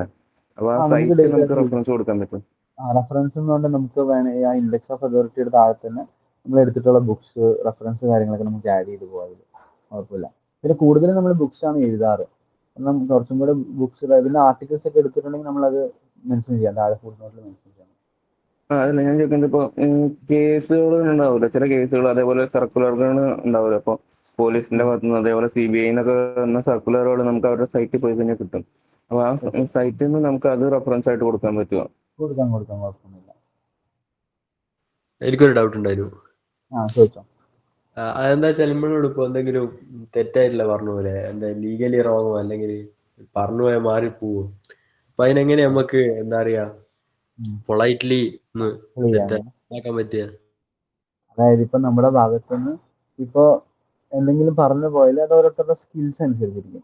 അപ്പൊ നമുക്കിപ്പോ നമ്മുടെ വായിൽ ഇങ്ങനെ പോവാന്ന് ചോദിച്ചാൽ നമുക്ക് പിന്നെ എന്ത് ചെയ്യാം, അടുത്ത സെന്റൻസിൽ അങ്ങനെ ഒരു സംഭവം ഉണ്ടെങ്കിൽ അങ്ങനെ അല്ല എന്ന് പറഞ്ഞിട്ട് നമുക്ക് എന്ത് ചെയ്യാം, അത് ടാക്കിൾ ചെയ്യാം. അത് ഓരോരുത്തരുടെ സ്പീക്കിംഗ് സ്കിൽസാണ്. അങ്ങനെയുള്ള സ്കിൽസ് ഇമ്പ്രൂവ് ചെയ്യണമെങ്കിൽ നമ്മളിങ്ങനെ കോമ്പറ്റീഷൻസ് പങ്കെടുത്ത് തന്നെ പോകണം. അപ്പൊ കൺവിൻസ് ചെയ്യാൻ പറ്റുന്ന ആൾക്കാർക്ക് അത് ഏത് രീതിയിലും വളച്ചൊടിക്കാം. പക്ഷെ നമ്മൾ എപ്പോഴും വളച്ചൊടിക്കുമ്പോൾ ഈ ഫാക്റ്റിൽ ഉണ്ടോ എന്നും കൂടി നോക്കണം. കാരണം അവർ ചോദിക്കും ഫാക്റ്റിൽ കൗൺസിൽ ഫാക്റ്റിൽ പറയുന്നുണ്ടോ എന്ന് പറഞ്ഞാൽ നമുക്ക് പറയാൻ പറ്റണം. അതായത് ലോഡ്ഷിപ്പ് നമുക്ക് ഇന്ന നമ്പർ 4 പാരഗ്രാഫിൽ ഇന്ന കാര്യങ്ങൾ പറയുന്നുണ്ടെന്ന് പറയാൻ പറ്റണം. അപ്പോൾ മാക്സിമം നമ്മൾ പ്രിപ്പയർ ചെയ്തിട്ട് പറയുക. പിന്നെ നമുക്ക് ഒത്തിരി നമ്മൾ ഇതാക്കില്ല. എന്താണോ നമ്മൾ എഴുതി വെച്ചിരിക്കുന്നത് മെമ്മോറിയലിൽ, എന്താണോ നമ്മുടെ പ്രപ്പോസിഷനിൽ പറയുന്നത്, അത് ബേസ് ചെയ്ത് തന്നെയായിരിക്കും നമ്മൾ ചോദ്യം ചോദിക്കുന്നത്. അപ്പോൾ ചോദ്യം ചോദിക്കുമ്പോൾ പെറ്റീഷൻ സൈഡിൽ പറയുമ്പോൾ റെസ്പോണ്ടന്റ് സൈഡിൽ ഇതായിട്ടായിരിക്കും നമ്മൾ ചോദിക്കുന്നത്. അപ്പുറത്ത് നിൽക്കുമ്പോൾ നമ്മൾ ഇവിടുന്ന് കുറേ ചോദ്യങ്ങൾ ചോദിക്കാൻ വരും. അപ്പോൾ അത് നമ്മൾ ആ ഒരു സ്കിൽസ് അത് ടാക്കിൾ ചെയ്യുന്നത്. അപ്പോ തെറ്റ് പറ്റി പോയിണ്ട് നമ്മളത് ഇപ്പൊ അക്സെപ്റ്റ് ചെയ്യുകയാണെങ്കിൽ അതൊരു പ്രശ്നമാകുമോ? നമ്മളെ പോയിന്റ് പറയുക അങ്ങനെ എന്തെങ്കിലും നമ്മുടെ ഭാഗത്തുനിന്ന് തെറ്റ് ഇപ്പൊ ഞാൻ പറയട്ടെ, ഒരു കേസ് ഇപ്പൊ നമ്മള് സമ്മതിച്ച് കൊടുത്താല് ആ കേസ് നമ്മൾ തോക്കൂലേ? നമ്മളിവിടെ വാദിക്കാൻ പോകുന്നത് പെറ്റീഷണറിന് വേണ്ടിയിട്ടാണ്. നമ്മളിപ്പോ റെസ്പോണ്ടന്റ് കുറ്റക്കാരല്ല, പെറ്റീഷണർ കുറ്റമാണെന്ന് സമ്മതിച്ച് കഴിഞ്ഞാൽ എന്തായാലും ശിക്ഷ കിട്ടൂലേ? അപ്പൊ അവരത് നോട്ട് ചെയ്യും നമ്മുടെ ആർഗ്യുമെന്റ് സ്കിൽ എങ്ങനെയാണ്. അപ്പൊ അതിന് ചെറിയ ചെറിയ വാക്കുകളൊക്കെ തെറ്റ് വരില്ലേ? അപ്പൊ ഐ അപ്പോളജൈസ് അല്ലെങ്കിൽ സോറി ഫോർ അത് പറഞ്ഞാൽ മതി. നമുക്കിപ്പോ എന്തെങ്കിലും മിസ്റ്റേക്കുകൾ വന്നാലും നമുക്കത് അപ്പോളജൈസ് ചെയ്യാം. അപ്പൊ തന്നെ അത് ചെയ്യാം. അപ്പൊ അവര് അത് ആ രീതിയിൽ എടുക്കുള്ളൂ. ഓക്കെ, ചെറിയ തെറ്റില്ല, ഇറ്റ്സ് ഓക്കെ, ഡോണ്ട് പ്രോബ്ലം. പിന്നെന്താ ഡൗട്ട്? നിങ്ങൾ എല്ലാവരും ഫസ്റ്റ് ഇയേഴ്സ് അല്ലേ? അതെ.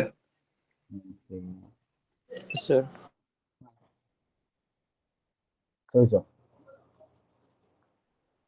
പിന്നെ നിങ്ങൾ ഒന്ന് ചെയ്തു നോക്കുക കേട്ടോ. നിങ്ങൾക്ക് ഓൺലൈനായിട്ട് ചെയ്യണമെങ്കിൽ ഒത്തിരി കോമ്പറ്റീഷൻസ് വരും. അത് ഒരെണ്ണം എടുത്തിട്ട് ടീമായിട്ട് ഇൻഫോം ചെയ്തിട്ട് ചെയ്തോളൂ. നമ്മൾ എന്തെങ്കിലും ഹെൽപ്പ് വേണമെങ്കിൽ ചോദിച്ചാൽ മതി, നമ്മൾ പറഞ്ഞുതരാം. പിന്നെ നിങ്ങൾക്ക് ആർക്കെങ്കിലും ഈ ഞാൻ ഓൺലൈൻ പറഞ്ഞത് ഓഫ്ലൈനായിട്ട് കേൾക്കണമെന്ന് താല്പര്യമുണ്ട്, നിങ്ങൾക്ക് കുറച്ചും കൂടെ അറിയണമെന്നുണ്ടെങ്കിൽ നിങ്ങൾ എന്നെ കോൺടാക്ട് ചെയ്താൽ മതി. കോളേജിൽ എവിടെയെങ്കിലും ഞാൻ എപ്പോഴും കാണും. ഞാനോ സാധിക്കോ എല്ലാവരും ഇവിടെ കാണും കോളേജിൽ. നമ്മളെ കോൺടാക്ട് ചെയ്താൽ നമ്മളത് പറഞ്ഞുതരാം. അതുകൊണ്ട് നിങ്ങൾക്ക് ആ രീതിയിൽ പ്രശ്നമില്ല. പിന്നെ നിങ്ങൾക്ക് ഹെൽപ്പ് വേണമെങ്കിൽ നമ്മൾ ഫ്രം ദ ബിഗിനിങ് മുതൽ ഹെൽപ്പ് ചെയ്യാൻ റെഡിയാണ്. സോ അത് ഞങ്ങളിവിടെ ചെയ്തു തരാം. അപ്പൊ നിങ്ങൾക്ക് ചെയ്യാൻ ഇൻട്രസ്റ്റ് ഉണ്ടെങ്കിൽ നിങ്ങൾ ചെയ്യാം കേട്ടോ. അതേപോലെ ഒരു ഡൗട്ട് ചോദിച്ചോ. ചൂസ് ചെയ്യണ ലാംഗ്വേജ് ഇല്ലേ, ഇംഗ്ലീഷിൽ പോലെ അത്യാവശ്യം സ്റ്റാൻഡേർഡ് ആയതോ അല്ലെങ്കിൽ അത്യാവശ്യം ഇതുള്ള ലാംഗ്വേജ്, കോമൺ ആയിട്ട് എല്ലാവർക്കും മനസ്സിലാവുന്ന ടൈപ്പ് അല്ലാണ്ട് നല്ല ഹൈ സ്റ്റാൻഡേർഡ് ലാംഗ്വേജ് യൂസ് ചെയ്യണത് പ്രശ്നമാവോ അതോ നല്ലതാണാവോ? പ്രശ്നമാവില്ല, കുഴപ്പമില്ല. കാരണം നമ്മൾ അങ്ങനെ ഒരു ലാംഗ്വേജ് യൂസ് ചെയ്യുമ്പോൾ കുറച്ചുകൂടി നല്ലതാവും. പിന്നെ കേൾക്കുന്ന ആൾക്കാർക്ക് നല്ല രീതിയിൽ മനസ്സിലാവുന്ന ലാംഗ്വേജ് ആയി നല്ലതാവും. പിന്നെ നമുക്ക് കോടതിയിൽ യൂസ് ചെയ്യേണ്ട കുറച്ച് ലാംഗ്വേജസ് ഉണ്ട്. അതായത് നമ്മളിപ്പോൾ പൊതുവെ അഡ്രസ് ലോഡ്ഷിപ്പ് അല്ലെങ്കിൽ അത് നമുക്ക് ഇന്ന ആൾക്ക് ഇപ്പോൾ കൗൺസിലിന് അതിനൊരു ഇതുണ്ട്. അതായത് നമ്മൾ മൂട്ട് പ്രസന്റ് ചെയ്യുമ്പോൾ ആർഗ്യൂ ചെയ്യുമ്പോൾ നമ്മൾ ഫോളോ ചെയ്യേണ്ട കാര്യങ്ങളുണ്ട് പൊളൈറ്റിലായിട്ട്. അപ്പോൾ അത് മൂട്ട് ചെയ്യുന്ന ആൾക്കാർക്ക് ഞാൻ നിങ്ങളെ ഗ്രൂപ്പിൽ ഇട്ട് തരാം. നിങ്ങൾക്കത് വായിച്ചാൽ മനസ്സിലാവും. ഓരോ ലൈൻ ബൈ ലൈൻ നിങ്ങൾ എങ്ങനെ പറയണ്ടേ, അടുത്ത കൗൺസിലിനെ എങ്ങനെയാണ് നിങ്ങൾ വിളിക്കേണ്ടത്, നിങ്ങൾ ഇഷ്യൂസ് 1 നിന്ന് 2 പോകുമ്പോൾ എങ്ങനെയാണ് പറയേണ്ടത്, അപ്പോൾ കുറച്ച് കാര്യങ്ങൾ നമ്മൾ ശ്രദ്ധിക്കേണ്ട കാര്യങ്ങൾ ലാംഗ്വേജ്. ബാക്കിയൊക്കെ നമ്മൾ കോമൺ ആയിട്ട് മെയിനായിട്ട് യൂസ് ചെയ്യുന്ന ലാംഗ്വേജ് യൂസ് ചെയ്താൽ മതി. കുറച്ച് കാര്യങ്ങൾ നമ്മൾ പറഞ്ഞു കൊടുക്കണം. അത് ഞാൻ ഇന്ന് ഷെയർ ചെയ്ത് തരാം. ഓക്കെ, അപ്പോൾ ഇന്ന് ഞാൻ അത് പറഞ്ഞുതരാം. അയച്ചു തരാം. സർ, നമ്മുടെ ഫ്രണ്ട് ജഡ്ജിമാർ ഗേൾ വിമൻസ് ഉണ്ടാവും, അതുപോലെ തന്നെ മെൻസ് ഉണ്ടാവും. അപ്പോൾ അവരെ എന്ത് ബേസ്, ഐ മീൻ എന്ത് പേര്, ലോർഡ്ഷിപ്പ് അങ്ങനെ ലേഡീഷിപ്പ് അങ്ങനെ എന്ത് പേരിലാണ് അത് നമ്മൾ വിളിക്കുക? അത് നമ്മൾ ആദ്യം അവരോട് ചോദിക്കണം, നിങ്ങളെ ഏത് രീതിയിലാണ് ഞങ്ങൾ അഡ്രസ്സ് ചെയ്യേണ്ടത്, സാറിനാണോ മേഡം എന്നാണോ ലോർഡ്ഷിപ്പ് ആണോ, ഏത് രീതിയിലാണ് അവരോട് ചോദിച്ചിട്ട് അവരെന്താണോ നമ്മളോട് പറയുന്നത് ആ രീതിയിൽ നമുക്ക് അഡ്രസ്സ് ചെയ്യാം. No problem. പൊതുവേ ലോഡ്ഷിപ്പ് എന്ന് അറിയാം, പക്ഷെ ചില ജഡ്ജസിന് ലോഡ്ഷിപ്പ് ഇഷ്ടമല്ല. അവർ വരെ സാറെന്ന് എല്ലാവരെയും കൊണ്ട് സാറെന്ന് പറഞ്ഞാൽ മതി എന്ന് പറയും. പിന്നെ ക്വസ്റ്റ്യൻ ചോദിക്കുന്നവരെ എടുത്ത് നിങ്ങൾ വിളിച്ചാൽ മതിയാണെങ്കിൽ. അതിനെക്കുറിച്ച് ഓർത്ത് വറീഡ് ആവണ്ട. Okay okay sir. ഓക്കെ, അപ്പോൾ എന്തെങ്കിലും ഡൗട്ട്സ് ഉണ്ടായിരുന്നോ വേറെ? അതായത് ഇപ്പോ നമ്മള് ഒരു സ്പെസിഫിക് ഭാഗത്ത് എന്താ പറയാ, നമ്മളെ ചോദ്യം ചോദിച്ച് നിപ്പിച്ച് ഇപ്പോ ജഡ്ജ് ഉണ്ടാവില്ലേ, നമ്മളവിടെ സ്റ്റക്കായി പോയി. അപ്പൊ ഫുള്ളായിട്ട് നമ്മൾ പറഞ്ഞു കഴിഞ്ഞില്ല. അപ്പൊ നമുക്ക് അങ്ങനെ തന്നെ എൻഡ് ചെയ്യാൻ പറ്റുമോ, അല്ലെങ്കിൽ അങ്ങനെ പോയിന്റെല്ലാം കുറയോ? എന്താ നമ്മളത് എൻഡ് ചെയ്യുന്നത്? കേട്ടില്ല, ഒന്നുകൂടെ ചോദിക്കോ? അതായത് നമ്മളോട് ഇപ്പൊ ഒരു ചോദ്യം ചോദിച്ച് നമ്മളെ പ്രസന്റേഷൻ ഇടയില് അതിന് നമ്മള് സ്റ്റക്കായി പോയി, നമ്മളെ കുറെ സമയം പോയി. അപ്പോ ബാക്കി എന്താ പറയാ, ആ ചോദ്യം മറുപടി കൊടുത്തില്ലേ തുടരാൻ പറ്റൂ? അപ്പൊ അതെങ്ങനെയാ? നമുക്ക് പറയാൻ പറ്റുന്നില്ല എന്നാണെങ്കിൽ നമുക്കത് എന്ത് ചെയ്യാൻ പറ്റും? നമുക്ക് അത് പറയാൻ പറ്റുന്നില്ല എന്നാണെങ്കിൽ നമുക്ക് പറയാം, അവരോട് പറയാം, ഇത് ഞാൻ നോക്കിയിട്ടില്ല, വർക്ക് ചെയ്തിട്ടില്ല, ഞാനത് നോക്കിയിട്ട് പറയാന്ന് പറഞ്ഞിട്ട് നമുക്കത് മാറ്റാം ക്വസ്റ്റ്യൻ. നമുക്ക് കണ്ടിന്യൂ ചെയ്ത് പോവാ അല്ലെ? കണ്ടിന്യൂ ചെയ്ത് പോവാം. ഓക്കെ. പിന്നെ ഓൾറെഡി ഒരു ടീം രജിസ്റ്റർ ചെയ്തിട്ടില്ലേ, അപ്പൊ അവർക്ക് എന്തെങ്കിലും ഡൗട്ട്സ് ഉണ്ടായിരുന്നോ? റിത ടീം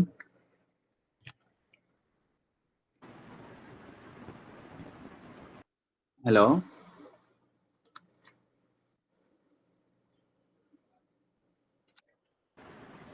Audible ആണോ? ഇതൊക്കെ തന്നെയാണ് ഡൗട്ട്സ്. എന്തെങ്കിലും ഡൗട്ട്സ് ഉണ്ടെങ്കിൽ കോൺടാക്ട് ചെയ്താൽ മതി കേട്ടോ. ഇനി വേറെ ആർക്കെങ്കിലും ഡൗട്ട് ഉണ്ടെങ്കിൽ ഇപ്പൊ ക്ലിയർ ചെയ്ത് പോവാം. അല്ലെങ്കിൽ നിങ്ങൾക്ക് വാട്സാപ്പിൽ മെസ്സേജ് അയക്കാം. വാട്സാപ്പിൽ മെസ്സേജ് അയക്കാം, എനിക്ക് സാധിക്കുന്ന മെസ്സേജ് അയക്കാം. കോളേജിൽ വെച്ച് സംസാരിക്കുകയാണെങ്കിൽ അങ്ങനെ ഞങ്ങളെ വിളിച്ചാൽ മതി. മെയിൻ മെമ്മോറിയൽ എഴുതുമ്പോഴേ ഈ ലീഗൽ ജേർണൽ എഴുതുന്ന ആ ഒരു ഇത് തന്നെയാണ് എഴുതേണ്ടത്, അതോ? മെമ്മോറിയൽ എഴുതുമ്പോൾ മെമ്മോറിയലിൻ്റെതായ ലാംഗ്വേജ് ഉണ്ട്. അതായത് നമ്മൾ ചില കാര്യങ്ങൾ എന്ത് ചെയ്യുക, it is humbly submitted before the honourable court that എന്നിട്ട് നമ്മുടെ കാര്യങ്ങൾ എഴുതുക. അപ്പോൾ ഇടയ്ക്കിടയ്ക്ക് ആ വേർഡ്സ് ഒക്കെ യൂസ് ചെയ്യുക. അപ്പോൾ നമ്മളൊരു മെമ്മോറിയൽ വായിച്ചു നോക്കിയാൽ നമുക്ക് മനസ്സിലാവും എങ്ങനെയാണ് ഒരു മെമ്മോറിയൽ എഴുതേണ്ടത്. അത് നമ്മൾ ഡയറക്റ്റ് ആയിട്ട് ഓഫ്ലൈൻ ഒരു സെഷൻ വെച്ച് തരാം, എങ്ങനെയാ ഡെമോ, അതിൽ നമ്മളത് പറഞ്ഞുതരാം എങ്ങനെയാണ്. പിന്നെ ആ ഒരു PDF ഇട്ടുതരാം, ജസ്റ്റ് മെമ്മോറിയൽ ഇട്ടുതരാം. എന്താ ചോദിച്ചേ? ഈ കേസുകൾ നോക്കാൻ എന്തെങ്കിലും ഒരു വേ ഉണ്ടോ?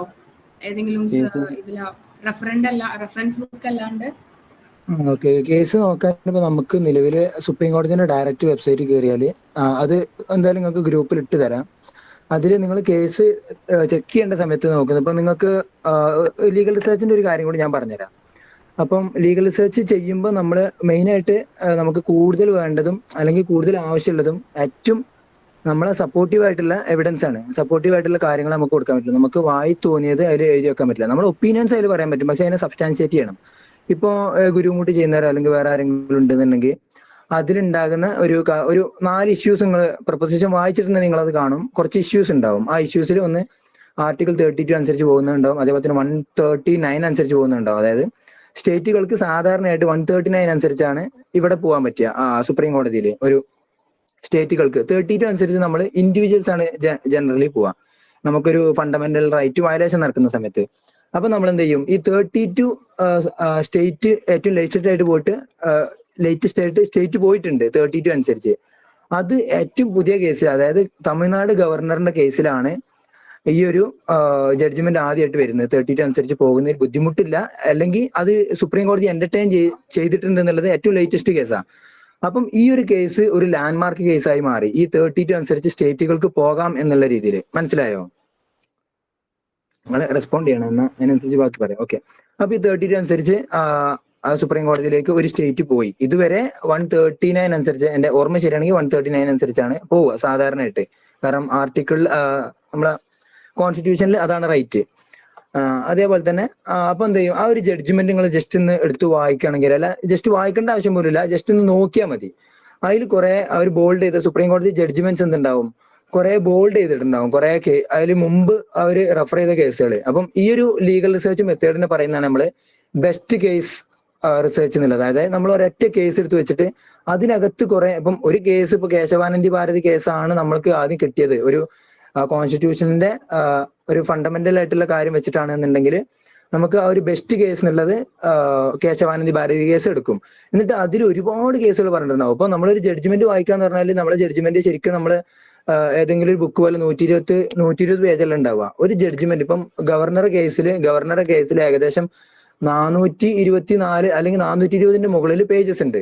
ആ പേജസിൽ ആ ഗവർണറുടെ എന്തൊക്കെയാണ് ഡ്യൂട്ടീസ്, എന്തൊക്കെയാണ് ഒരു കോൺസ്റ്റിറ്റ്യൂഷണൽ ആയിട്ട് ആ കോൺസ്റ്റിറ്റ്യൂഷൻ ഉണ്ടാക്കുന്ന സമയത്ത്, കോൺസ്റ്റിറ്റ്യൂഷൻ ഡിബേറ്റ്സിന്റെ സമയത്ത് പറഞ്ഞ കാര്യങ്ങൾ, അതേപോലെ തന്നെ അങ്ങനെ ഒരുപാട് കാര്യങ്ങൾ ആ ഒരു ജഡ്ജ്മെന്റിനകത്ത് പറഞ്ഞിട്ടുണ്ടാവും. പിന്നെ ഗവർണർ അപ്പോയിന്റ് ചെയ്യുന്ന സമയത്ത് ആ ഗവർണേഴ്സിന്റെ ഡ്യൂട്ടി എന്തൊക്കെയാണ് കോൺസ്റ്റിറ്റ്യൂഷന് പറഞ്ഞിട്ടുള്ളത്.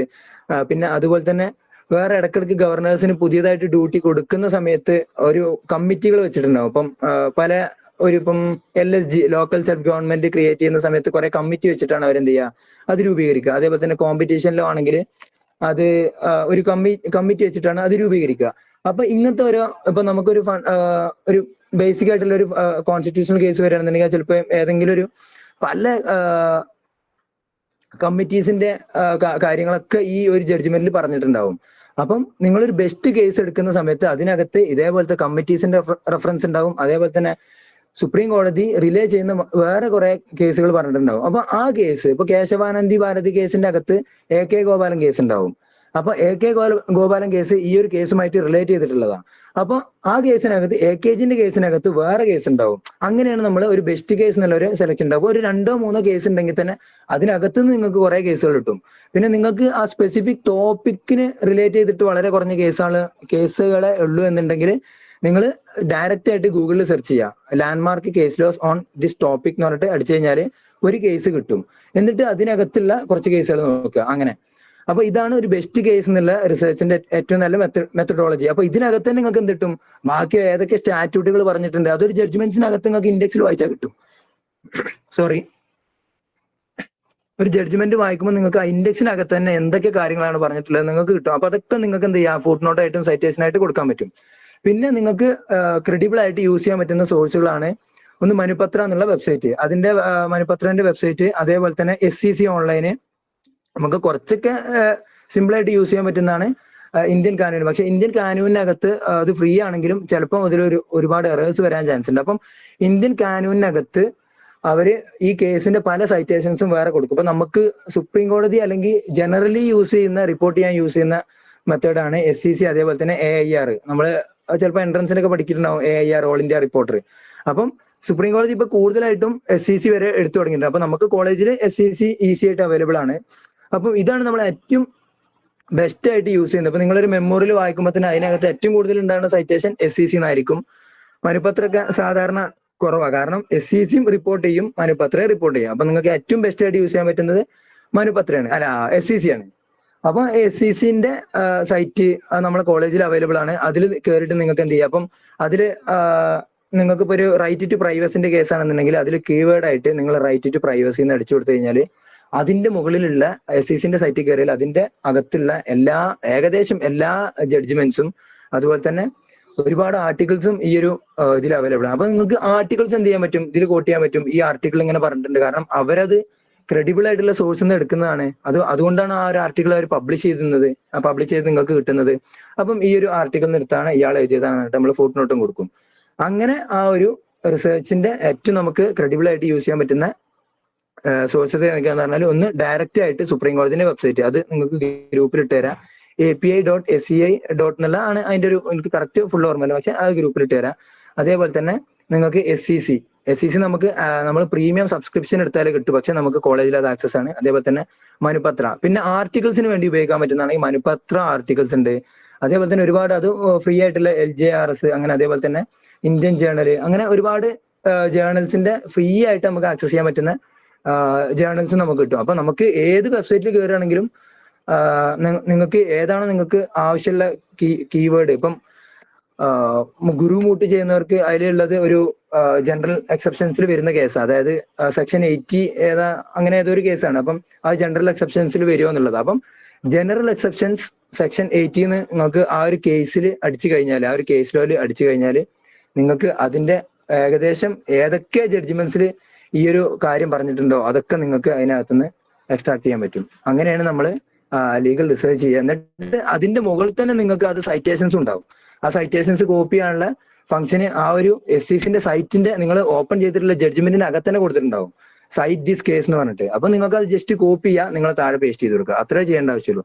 ആർട്ടിക്കിൾസ് ആണ് നമ്മൾ എടുക്കണമെന്നുണ്ടെങ്കിലും നിങ്ങൾക്ക് അതേപോലെ തന്നെ നിങ്ങൾ ഏത് വെബ്സൈറ്റിലാണ് കയറിയത് ആ വെബ്സൈറ്റിനകത്ത് തന്നെ നിങ്ങൾക്ക് സൈറ്റ് ചെയ്യാനുള്ള ഓപ്ഷനും അവിടെ തന്നെ കൊടുത്തിട്ടുണ്ടാവും. അപ്പൊ നിങ്ങൾക്ക് അത് കോപ്പി പേസ്റ്റ് ചെയ്താൽ മതി. പക്ഷെ കോപ്പി പേസ്റ്റ് ചെയ്യുന്ന സമയത്ത് ശ്രദ്ധിക്കേണ്ടത് അവർ ഏത് ഫോമിലാണെന്നുള്ളവർ കൊടുത്തിട്ടുണ്ടാവും. അപ്പം സൈറ്റേഷൻസ് പല ടൈപ്പ് ഉണ്ട്, APA, MLA, ബ്ലൂ ബുക്ക്. അപ്പം അതിൽ നിങ്ങൾക്ക് ബ്ലൂ ബുക്കാണ് പറയുന്നതെങ്കിൽ നിങ്ങൾക്ക് അത് ബ്ലൂ ബുക്കിലേക്ക് കൺവേർട്ട് ചെയ്യാനുള്ള ഒരുപാട് വെബ്സൈറ്റും കാര്യങ്ങളുണ്ട്. അതൊക്കെ നമ്മൾ ഗ്രൂപ്പിൽ ഷെയർ ചെയ്ത് തരാം. അപ്പം ഇതാണ് ഏറ്റവും ക്രെഡിബിൾ ആയിട്ടുള്ള സോഴ്സ് ആയിട്ട് നമ്മൾ ജനറലി യൂസ് ചെയ്യുന്നത്. അതേപോലെ തന്നെ ആർട്ടിക്കിൾസിന് ഏറ്റവും ബെസ്റ്റ് ആയിട്ടുള്ളതാണ് ഹീൻ ഓൺലൈൻ. അതൊക്കെ നമ്മളെ കോളേജിൽ അവൈലബിൾ ആണ്. നമുക്ക് മൈലോഫ്റ്റ് ലോഗിൻ ചെയ്ത് കഴിഞ്ഞാൽ ഫസ്റ്റ് ഇയേഴ്സിന് അത് റീസെന്റ് ആയിട്ട് തന്നെ അതിന് ആക്സസ് കിട്ടും. അപ്പൊ നിങ്ങൾക്ക് നിലവിൽ ആർക്കെങ്കിലും ചെയ്യുന്നവർക്ക് അത് ആവശ്യമുണ്ടെന്നുണ്ടെങ്കിൽ പറഞ്ഞാലും മതി, അത് ബാക്കിയുള്ള നിലവിൽ എക്സിസ്റ്റിംഗ് കുട്ടികളുടെ നമ്മൾ വാങ്ങിച്ചു തരാം, അത് പ്രശ്നമില്ല. അപ്പം നിങ്ങൾക്ക് ഏറ്റവും ക്രെഡിബിൾ ആയിട്ട് യൂസ് ചെയ്യാൻ പറ്റുന്ന സോഴ്സ് ഇതാണ്. ലീഗൽ റിസർച്ചിന്റെ മെത്തേഡും ഇതാണ്. നിങ്ങൾക്ക് ഒരു ബെസ്റ്റ് കേസ് ലോസ് ആണ് നിങ്ങൾ കൂടുതൽ പ്രിഫർ ചെയ്യുന്നുണ്ടെങ്കിൽ കേസ് ലോസ് ഡയറക്റ്റ് ആയിട്ട് സെർച്ച് ചെയ്തിട്ട് അതിന്റെ ഏറ്റവും ലേറ്റസ്റ്റ് കേസ് ലോ എടുത്തിട്ട് അതിനകത്തു നിന്നുള്ള ആ ഒരു ജഡ്ജ്മെന്റിനകത്ത് കുറെ കേസ് ലോ പറഞ്ഞിട്ടുണ്ടാവും, ആ കേസ് ലോ വീണ്ടും സെർച്ച് ചെയ്ത് നോക്കുക, എന്നിട്ട് അതിനെ കുറിച്ച് പഠിക്കുക. അപ്പൊ അതിനകത്ത് കുറെ കേസ് ഉണ്ട്. അപ്പൊ അങ്ങനെ അത്യാവശ്യം ഒരു 4 കേസ് കിട്ടിയാൽ തന്നെ നിങ്ങൾക്ക് ഏകദേശം ഒരു 50 കേസോളം മൊത്തം റെഫറൻസ് ആയിട്ട് ഈ 4 കേസ് ലോസിന്റെ അകത്തു നിന്നുള്ള കേസ് ലോസ് ആയിട്ട് കിട്ടും. അപ്പൊ അത് ജസ്റ്റ് ഒന്ന് നിങ്ങൾക്ക് ഗൂഗിൾ ചെയ്യേ AI ചെയ്യേ അതിന്റെ റെലവൻസ് എന്താണ് ആ കേസിന്റെ എന്നുള്ളത് ജസ്റ്റ് സെർച്ച് ചെയ്താൽ തന്നെ നിങ്ങൾക്ക് വിശദമായിട്ട് കിട്ടും. പിന്നെ മെമ്മോറിയൽ ഉണ്ടാക്കുമ്പോൾ ഉണ്ടാകുന്ന വേറൊരു പ്രശ്നമാണ് നമുക്ക് പേജ് നമ്പർ. ഇത്രയും പേജ് നമ്പർ നമുക്ക് തീർക്കാൻ പറ്റുമോ? ഇപ്പൊ കഴിഞ്ഞ നിങ്ങളെ കൂടെ തന്നെ ചെയ്തിട്ടുള്ള ഒരു മെമ്മോറിയൽ ഏകദേശം അവർക്ക് 30 പേജ് ആയിരുന്നു. നേരത്തെ ജിതിൻ പറഞ്ഞു, ഇതിപ്പം വേറെ ആളെ സംസാരിക്കുന്നത്. അപ്പം അതിൽ 30 പേജിൽ അവർ ഏകദേശം ഒരു കേസിൽ പെറ്റീഷണറായിട്ട് അവർ 56 കേസുകൾ, അതായത് ഫസ്റ്റ് ഇയർ നിങ്ങളെപ്പോലെ വന്ന കുട്ടികൾ തന്നെ 56 കേസ് ലോസ് റെഫർ ചെയ്തിട്ടുണ്ട്. അതേപോലെ തന്നെ റെസ്പോണ്ടന്റ് ആയിട്ട് 35 കേസ് ലോസും റെഫർ ചെയ്തിട്ടുണ്ട്. അത് ശരിക്കും നമ്മൾ പോലും ഞെട്ടിപ്പോയ കാര്യം. കാരണം ഇങ്ങനെ ഇത്രയും കുറഞ്ഞ ദിവസം കൊണ്ട്, അതായത് നിങ്ങൾ വന്നിട്ട് ഇപ്പൊ ഏകദേശം 2 വീക്സ് മാക്സിമം 3 വീക്സ് ആവുന്നുള്ളൂ, അതിനു മുമ്പ് തന്നെ അവർ ഇത്രയും കേസ് ലോസ് റെഫർ ചെയ്ത് എടുത്തിട്ടുണ്ട്. അപ്പം അത് ഇവരൊക്കെ ഈ ഒരു മെത്തേഡിലൂടെ തന്നെ യൂഷ്വലി ചെയ്തിട്ടുണ്ടാവാനുള്ള ചാൻസ്.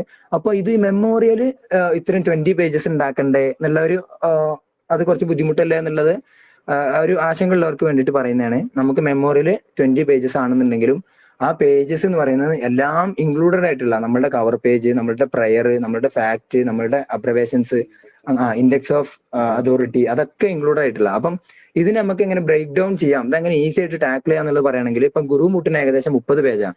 അപ്പൊ അവർ പറയുന്ന പേജസ് മാക്സിമം 30. നിങ്ങൾക്ക് വേണമെങ്കിൽ 5 പേജും വെക്കാം, ആരും ഒന്നും പറയുന്നില്ല. പക്ഷെ നിങ്ങൾക്ക് അതിൽ കണ്ടന്റ് ഒന്നും ഇല്ലാത്ത, നിങ്ങൾക്ക് ആർഗ്യുമെന്റ്സ് സൈഡിലൊന്നും പറയാൻ ഉണ്ടാവില്ല എന്നുള്ള മാത്രമേ ഉള്ളൂ. നിങ്ങൾക്ക് 5 പേജ് വെച്ചിട്ടും പോവാം. ഇപ്പോൾ നിലവിൽ നമ്മളെ കോളേജിൽ ബെസ്റ്റ് ഇൻട്രാമൂട്ടിന്റെ സമയത്ത് ബെസ്റ്റ് ആയ ടീം അവർ ഫസ്റ്റ് ആയിട്ട് ചെയ്യുന്ന സമയത്ത് അവർ 4 പേജ് മാത്രമാണ് അവരുടെ മെമ്മോറിയൽ. 4 പേജ് കൊണ്ട് അവർ സെമി ഫൈനലിൽ എത്തി. അതായത് മെമ്മോറിയൽ മാത്രമല്ല ബേസ്, മെമ്മോറിയലും ഒരു ബേസ് ആണെന്ന് മാത്രം മനസ്സിലായി. ആ ഡിഫറൻസ് മനസ്സിലാക്കിയാൽ മതി. അപ്പൊ ഇതെങ്ങനെ നമുക്ക് അത് ഡിസ്കണക്ട് ചെയ്തിട്ട് അല്ലെങ്കിൽ നമുക്കതൊരു ഡൈവേഴ്സിഫൈ ചെയ്തിട്ട് ആ പേജസ് തീർക്കുക എന്നുള്ളത് നമ്മൾ ജസ്റ്റ് നോക്കുകയാണെങ്കിൽ ഇപ്പൊ 25 പേജസ് ആണ് ഇവർ പറയുന്നതായിരിക്കും ഒരു പ്രൊപ്പോസിഷനകത്ത് അല്ലെങ്കിൽ ആ ഒരു ബ്രോഷറിനകത്ത് 25 പേജസ് മാക്സിമം ആണെന്നുണ്ടെങ്കിൽ ഫസ്റ്റ് പേജ് എങ്ങനെ പോകും? നമ്മൾ കവർ പേജ് ആയിട്ട് ഫസ്റ്റ് പോകും. അപ്പൊ 24 പേജസ് ആയി. പിന്നെ അവർ ആ കേസിന്റെ പ്രൊപ്പോസിഷന് ഏകദേശം 3 പേജ് അല്ലെങ്കിൽ 2 പേജ് ഉണ്ടാവും. അപ്പൊ നമ്മൾ ഫാക്ട് എന്നുള്ളൊരു വിഷയം നമുക്ക് അതിലകത്ത് എഴുതാനുണ്ടാവും. അപ്പൊ ആ ഫാക്ടിന് ഏകദേശം നമ്മൾ ആ പ്രൊപ്പോസിഷനകത്തുള്ളത് നമ്മൾ കുറച്ച് ഷോർട്ട് ചെയ്തിട്ട് ഒരു 2 pages ആക്കും. മനസ്സിലാകുന്നുണ്ടോ? നിങ്ങൾക്ക് മനസ്സിലാണെങ്കിൽ അപ്പൊ തന്നെ ചോദിച്ചു പോവാ എന്താണ് ഈ പറയുന്നത് മനസ്സിലാണെങ്കിൽ. ഉണ്ടെങ്കിൽ ഒന്ന് റിയാക്ട് ചെയ്ത് പോവാ, അല്ലെങ്കിൽ നിങ്ങൾക്ക് മനസ്സിലാവുന്നുണ്ടോന്ന് അറിയില്ലല്ലോ, അതുകൊണ്ടാ. മനസ്സിലാവുന്നുണ്ട്. ഓക്കെ. അപ്പം ഇപ്പൊ 25 pages എന്തായി? നമുക്ക് കവർ പേജ് എന്തായി? 1 page കഴിഞ്ഞു. ബാക്കി നമ്മൾ ഫാക്ട് നിങ്ങളെ പ്രൊപ്പോസിഷനിലുള്ള സാധനമാണ്. അപ്പൊ ആ പ്രൊപ്പോസിഷനിലുള്ള ഫാക്ട് നിങ്ങൾ 3 പേജിൽ 2 page ആക്കി നിങ്ങൾക്ക് മനസ്സിലായത് ഷോർട്ട് ആക്കിയിട്ട് എഴുതും, 1 2 3 4 എന്ന് പറഞ്ഞിട്ട്. അപ്പം അത് ഏകദേശം 2 page ആയി. അപ്പം ടോട്ടൽ 3 പേജ് ഇപ്പൊ തന്നെ കഴിഞ്ഞു. അപ്പൊ അതിൽ 22 pages ആയി ചുരുങ്ങി. പിന്നെയാണ് നമുക്ക് വരുന്നത് സ്റ്റേറ്റ്മെന്റ് ഓഫ് ജുറിസ്ഡിക്ഷൻ എന്നുള്ള ഒരു പേജ് വരും. അപ്പൊ വീണ്ടും പേജ് ചുരുങ്ങി, 22 എന്നുള്ളത് 21 ആയി. പിന്നെ നിങ്ങൾക്ക് വരുന്നതാണ് ഇഷ്യൂസ്. ഇഷ്യൂസ് എന്നുള്ളത് നിങ്ങൾക്ക് അതിൽ പ്രൊപ്പോസിഷനിൽ തന്നിട്ടുണ്ടാവും, അത് അതുപോലെ എടുത്ത് എഴുതുക, ഒരു പേജായി. പിന്നെ അടുത്ത് വരുന്നതാണ് സമ്മറി ഓഫ് ആർഗ്യുമെന്റ്സ്. അത് ചിലപ്പോൾ 2 പേജൊക്കെ ആയിട്ടുണ്ടാവും, അല്ലെങ്കിൽ ഒരു പേജ് ഉണ്ട് ഏറ്റവും ബ്രീഫ് ആയിട്ടുള്ളത്. അപ്പം 22 പേജ് എന്നുള്ളത് 20 പേജായി. 21 പേജ് എന്നുള്ളത് 20 പേജായി. പിന്നെ ലിസ്റ്റ് ഓഫ് അബ്രവേഷൻസ്, അത് ഒരു പേജ് സെപ്പറേറ്റഡ്. അതായത് നിങ്ങൾ CPC എക്സ്പാൻഡ് ചെയ്തിട്ട് സിവിൽ പ്രൊസീജിയർ കോഡ്, അപ്പം അതിന് ഒരു പേജ് നമ്മൾ എന്തായാലും എഴുതേണ്ടി വരും. ഇപ്പൊ SCC എന്നുള്ളത് സുപ്രീം കോർട്ട് കേസസ്, അതിന് ഒരു സെപ്പറേറ്റ് പേജ് വേണം. അപ്പൊ 19 പേജായി. പിന്നെ ഉള്ളത് നമുക്ക് ഇൻഡെക്സ് ഓഫ് അതോറിറ്റീസ്, അതിലാണ് നമ്മൾ കേസ് ലോസ് ഒക്കെ എഴുതുന്നത്. അപ്പൊ അതിന് ഏകദേശം 2 പേജോളം വരും. നമ്മള് ഇത് അതേപോലെ തന്നെ നമ്മൾ സ്റ്റാറ്റ്യൂട്ട് റെഫർ ചെയ്യുന്നത്, അപ്പൊ അതിന് ഏകദേശം ചിലപ്പോൾ 2 പേജ്. അതായത് നിങ്ങൾക്ക് മാക്സിമം കേസ് ലോസ് ഇടുകയാണെന്നുണ്ടെങ്കിൽ നിങ്ങൾക്ക് അത്രയും ഇൻഡെക്സ് ഓഫ് അതോറിറ്റീസിൽ കൊടുക്കാൻ പറ്റും. അപ്പം എത്രയായി? ഈ 20 എന്നുള്ളത് 18, ഏകദേശം 18ആയി. പിന്നെയാണ് നമ്മള് ഇപ്പം 3 ഇഷ്യൂസ് ആണ് ഉള്ളത് എന്നുണ്ടെങ്കിൽ ഇനി നമ്മൾ മെയിൻ ആയിട്ട് വർക്ക് ചെയ്യുന്നത് ഇഷ്യൂസുമായിരിക്കും. ഇപ്പൊ നിങ്ങൾക്ക് ഈ കേസ് 32 അനുസരിച്ച് സുപ്രീം കോടതിയിൽ പോകാൻ പറ്റും എന്നുള്ളത് ഒരു കേസ്. പിന്നെ സെക്ഷൻ 30ന്റെ ജനറൽ ഡിഫൻസ് അല്ലെങ്കിൽ ജനറൽ എക്സെപ്ഷൻ കേസ് ഈ ഒരു കേസിൽ കിട്ടുക എന്നുള്ളത് വേറൊന്ന്.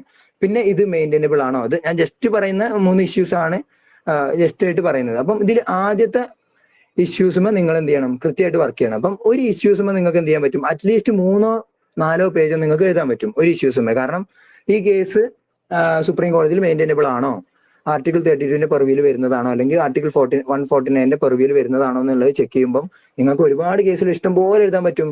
അപ്പൊ അവര് അതേ സമയത്ത് നിങ്ങൾക്ക് റെസ്പോണ്ടന്റിന്റെ ഭാഗത്ത് എഴുതുമ്പോഴും ഇതേ കാര്യം എഴുതാൻ പറ്റും. ഈ കേസിൽ ഇന്ന കേസിൽ സുപ്രീം കോടതി പറഞ്ഞിട്ടുണ്ട്, ഇത് സുപ്രീം കോടതിയിൽ എടുക്കുന്ന കേസുകളല്ല, അപ്പൊ നിങ്ങൾ ആദ്യം താഴത്തെ കോടതിയിൽ പോകണം എന്നുള്ളത് പറഞ്ഞിട്ട് എന്ത് ചെയ്യും? സുപ്രീം കോടതിന്റെ ജുറിസ്ഡിക്ഷനിൽ വരുന്നതാണ് നിങ്ങൾക്ക് റെസ്പോണ്ടന്റ് സൈഡിലും പറയാൻ പറ്റും. അപ്പൊ ഇത് ഏകദേശം ഒരു 3 pages നിങ്ങൾക്ക് സുഖമായിട്ട് എന്ത് ചെയ്യാൻ പറ്റും? ഒരു ഇതിമ വർക്ക് ചെയ്യാൻ പറ്റും, ഒരൊറ്റ ഇഷ്യൂമേ. കാരണം അത്രയും കേസ് ലോസ് നിങ്ങൾക്ക് ഒരു 2-3 കേസ് ലോസ് ശരിക്കും നമ്മൾ ചെയ്യുന്നത് വെച്ചാൽ ആ കേസ് ലോയിൽ സുപ്രീം കോടതി എന്താണ് പറഞ്ഞിട്ടുള്ളത് അത് ഡയറക്റ്റ് കോപ്പി പേസ്റ്റ് ചെയ്തിട്ട് അതിന് റെഫറൻസ് കൊടുക്കുക, അതായത് അതിന് സൈറ്റേഷൻ കൊടുക്കുക ചെയ്യുക.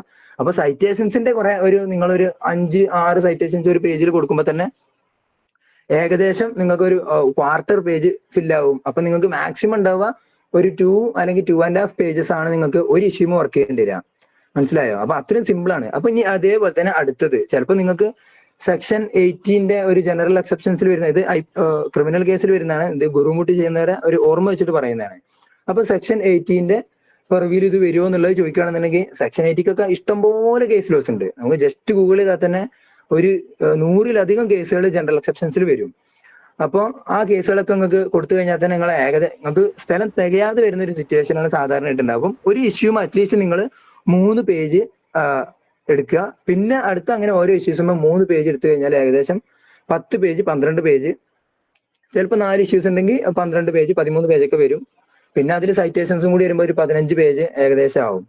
അപ്പൊ ഏകദേശം 25 പേജിലേറെ നിങ്ങൾ എക്സീഡ് ചെയ്ത് പോകും. ഇങ്ങനെയാണ് ഇതിന്റെ ഒരു സ്ട്രക്ചർ ആയിട്ട് നമ്മൾ ഡിവൈഡ് ചെയ്ത് കഴിഞ്ഞാൽ നമുക്ക് ആ പേജ് തയ്ക്കാൻ പറ്റുന്നത്. അപ്പം മാക്സിമം പേജ് അവർ പറയുന്നുണ്ട്, കാരണം ഇത് കൂടുതൽ പോകും എന്നുള്ളത് കൊണ്ടാണ് ഇവർ മാക്സിമം പേജ് അതിൽ പ്രിസ്ക്രൈബ് ചെയ്യുന്നത്. കാരണം ഇത് ഇത്രയും പേജസ് അവർക്ക് വായിക്കാനുള്ള ബുദ്ധിമുട്ടുണ്ടാവും. അപ്പം യൂഷ്വലി ഒരു മാക്സിമം 30, പിന്നെ ഒരു 20 to 30ന്റെ ഇടയിലാണ് സാധാരണ ഇതെല്ലാം കാണുക. അതൊക്കെ സിമ്പിൾ ആയിട്ട്, കാരണം ഫാക്ട് വായിക്കുമ്പോൾ തന്നെ നമുക്ക് ഏകദേശം ഫാക്ട് തന്നെ 2 pages ആയിട്ട് വരുമ്പോൾ തന്നെ ബാക്കി 18 pages ഒക്കെ നിങ്ങൾക്ക് തികയാതെ വരുന്ന പ്രശ്നം മാത്രമേ ഉണ്ടാവുള്ളൂ.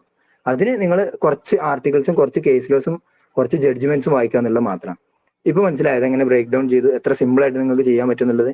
പിന്നെ ബാക്കിയൊക്കെ നിങ്ങളുടെ നമ്മളുടെ തൊള്ള, നമ്മൾ എങ്ങനെ അവിടെ പ്രസന്റ് ചെയ്യുന്നു, നമ്മൾ ജഡ്ജിനെ എങ്ങനെ കൺവിൻസ് ചെയ്യുന്നു. ജഡ്ജൊക്കെ ഇപ്പൊ നമ്മളെ ലാസ്റ്റ് ഇയർ ഉണ്ടായിരുന്നതല്ല, അതിന് മുമ്പത്തെ ഇയറിൽ ഏതൊരു ഒരു റാൻഡ് ആയിട്ടുള്ള ക്വസ്റ്റ്യനാ ജഡ്ജി ചോദിച്ചത്. അപ്പം ഒരു ആനക്ക് ഒരു പ്രശ്നം വരികയാണ്, അതിന് നിങ്ങൾ എങ്ങനെ മാനേജ് ചെയ്യുന്നുള്ളത്.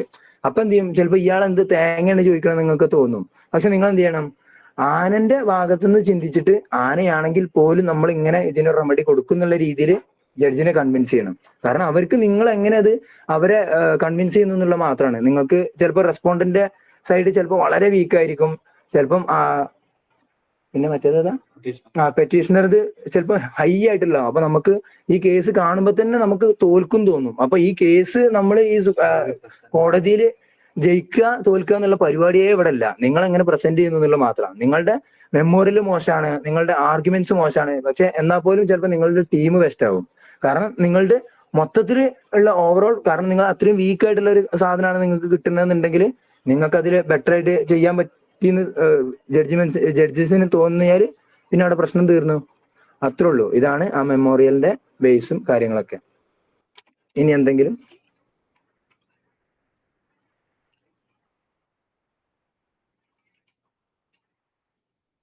ആർക്കെങ്കിലും എന്തെങ്കിലും ഡൗട്ട്സ് ഉണ്ടായിരുന്നോ?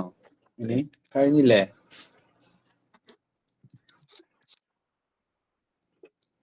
നിങ്ങൾക്ക് ക്ലിയർ ആയോ? ഇത് മൊത്തത്തിൽ ക്ലിയർ ആയോ ഇന്നത്തെ സെഷൻ? ക്ലിയർ ആയി. ക്ലിയർ ആയി. അപ്പൊ ആർക്കെങ്കിലും എന്തെങ്കിലും ഡൗട്ട്സ് ഉണ്ടെങ്കിൽ നിങ്ങൾക്ക് മെസ്സേജ് അയക്കണമെങ്കിൽ മെസ്സേജ് അയക്കാം. നേരിട്ട് കോൺടാക്ട് ചെയ്യണമെങ്കിൽ ഞങ്ങൾ കോളേജിൽ കാണും, നിങ്ങൾ ക്ലാസ്സിൽ വരുമ്പോൾ കോൺടാക്ട് ചെയ്താൽ മതി. ഓക്കെ. നിങ്ങൾക്ക് എക്സാം വിളിച്ചോ? നിങ്ങൾക്ക് ഇല്ലല്ലോ? ഇല്ല വിളിച്ചിട്ടില്ല. ഇല്ല. ഓക്കെ. അങ്ങനെ ആണെങ്കിൽ എന്നാലും താങ്ക് യു. എന്തെങ്കിലും ഡൗട്ട്സ് ഉണ്ടെങ്കിൽ അല്ലെങ്കിൽ നിങ്ങൾക്ക് എന്തെങ്കിലുമൊക്കെ സെഷൻസ് വേണം, അതുപോലെ തന്നെ എന്തെങ്കിലുമൊക്കെ വേറെ എന്തെങ്കിലും കോമ്പറ്റീഷൻ പങ്കെടുക്കുന്നുണ്ടെങ്കിൽ നിങ്ങൾ അറിയിച്ചാൽ ആ രീതിയിൽ എടുത്തു തരാം കേട്ടോ. Okay, thank you. എന്നാലും താങ്ക് യു. നിങ്ങൾക്ക് ലീവ് ചെയ്യാവേ. Thank U.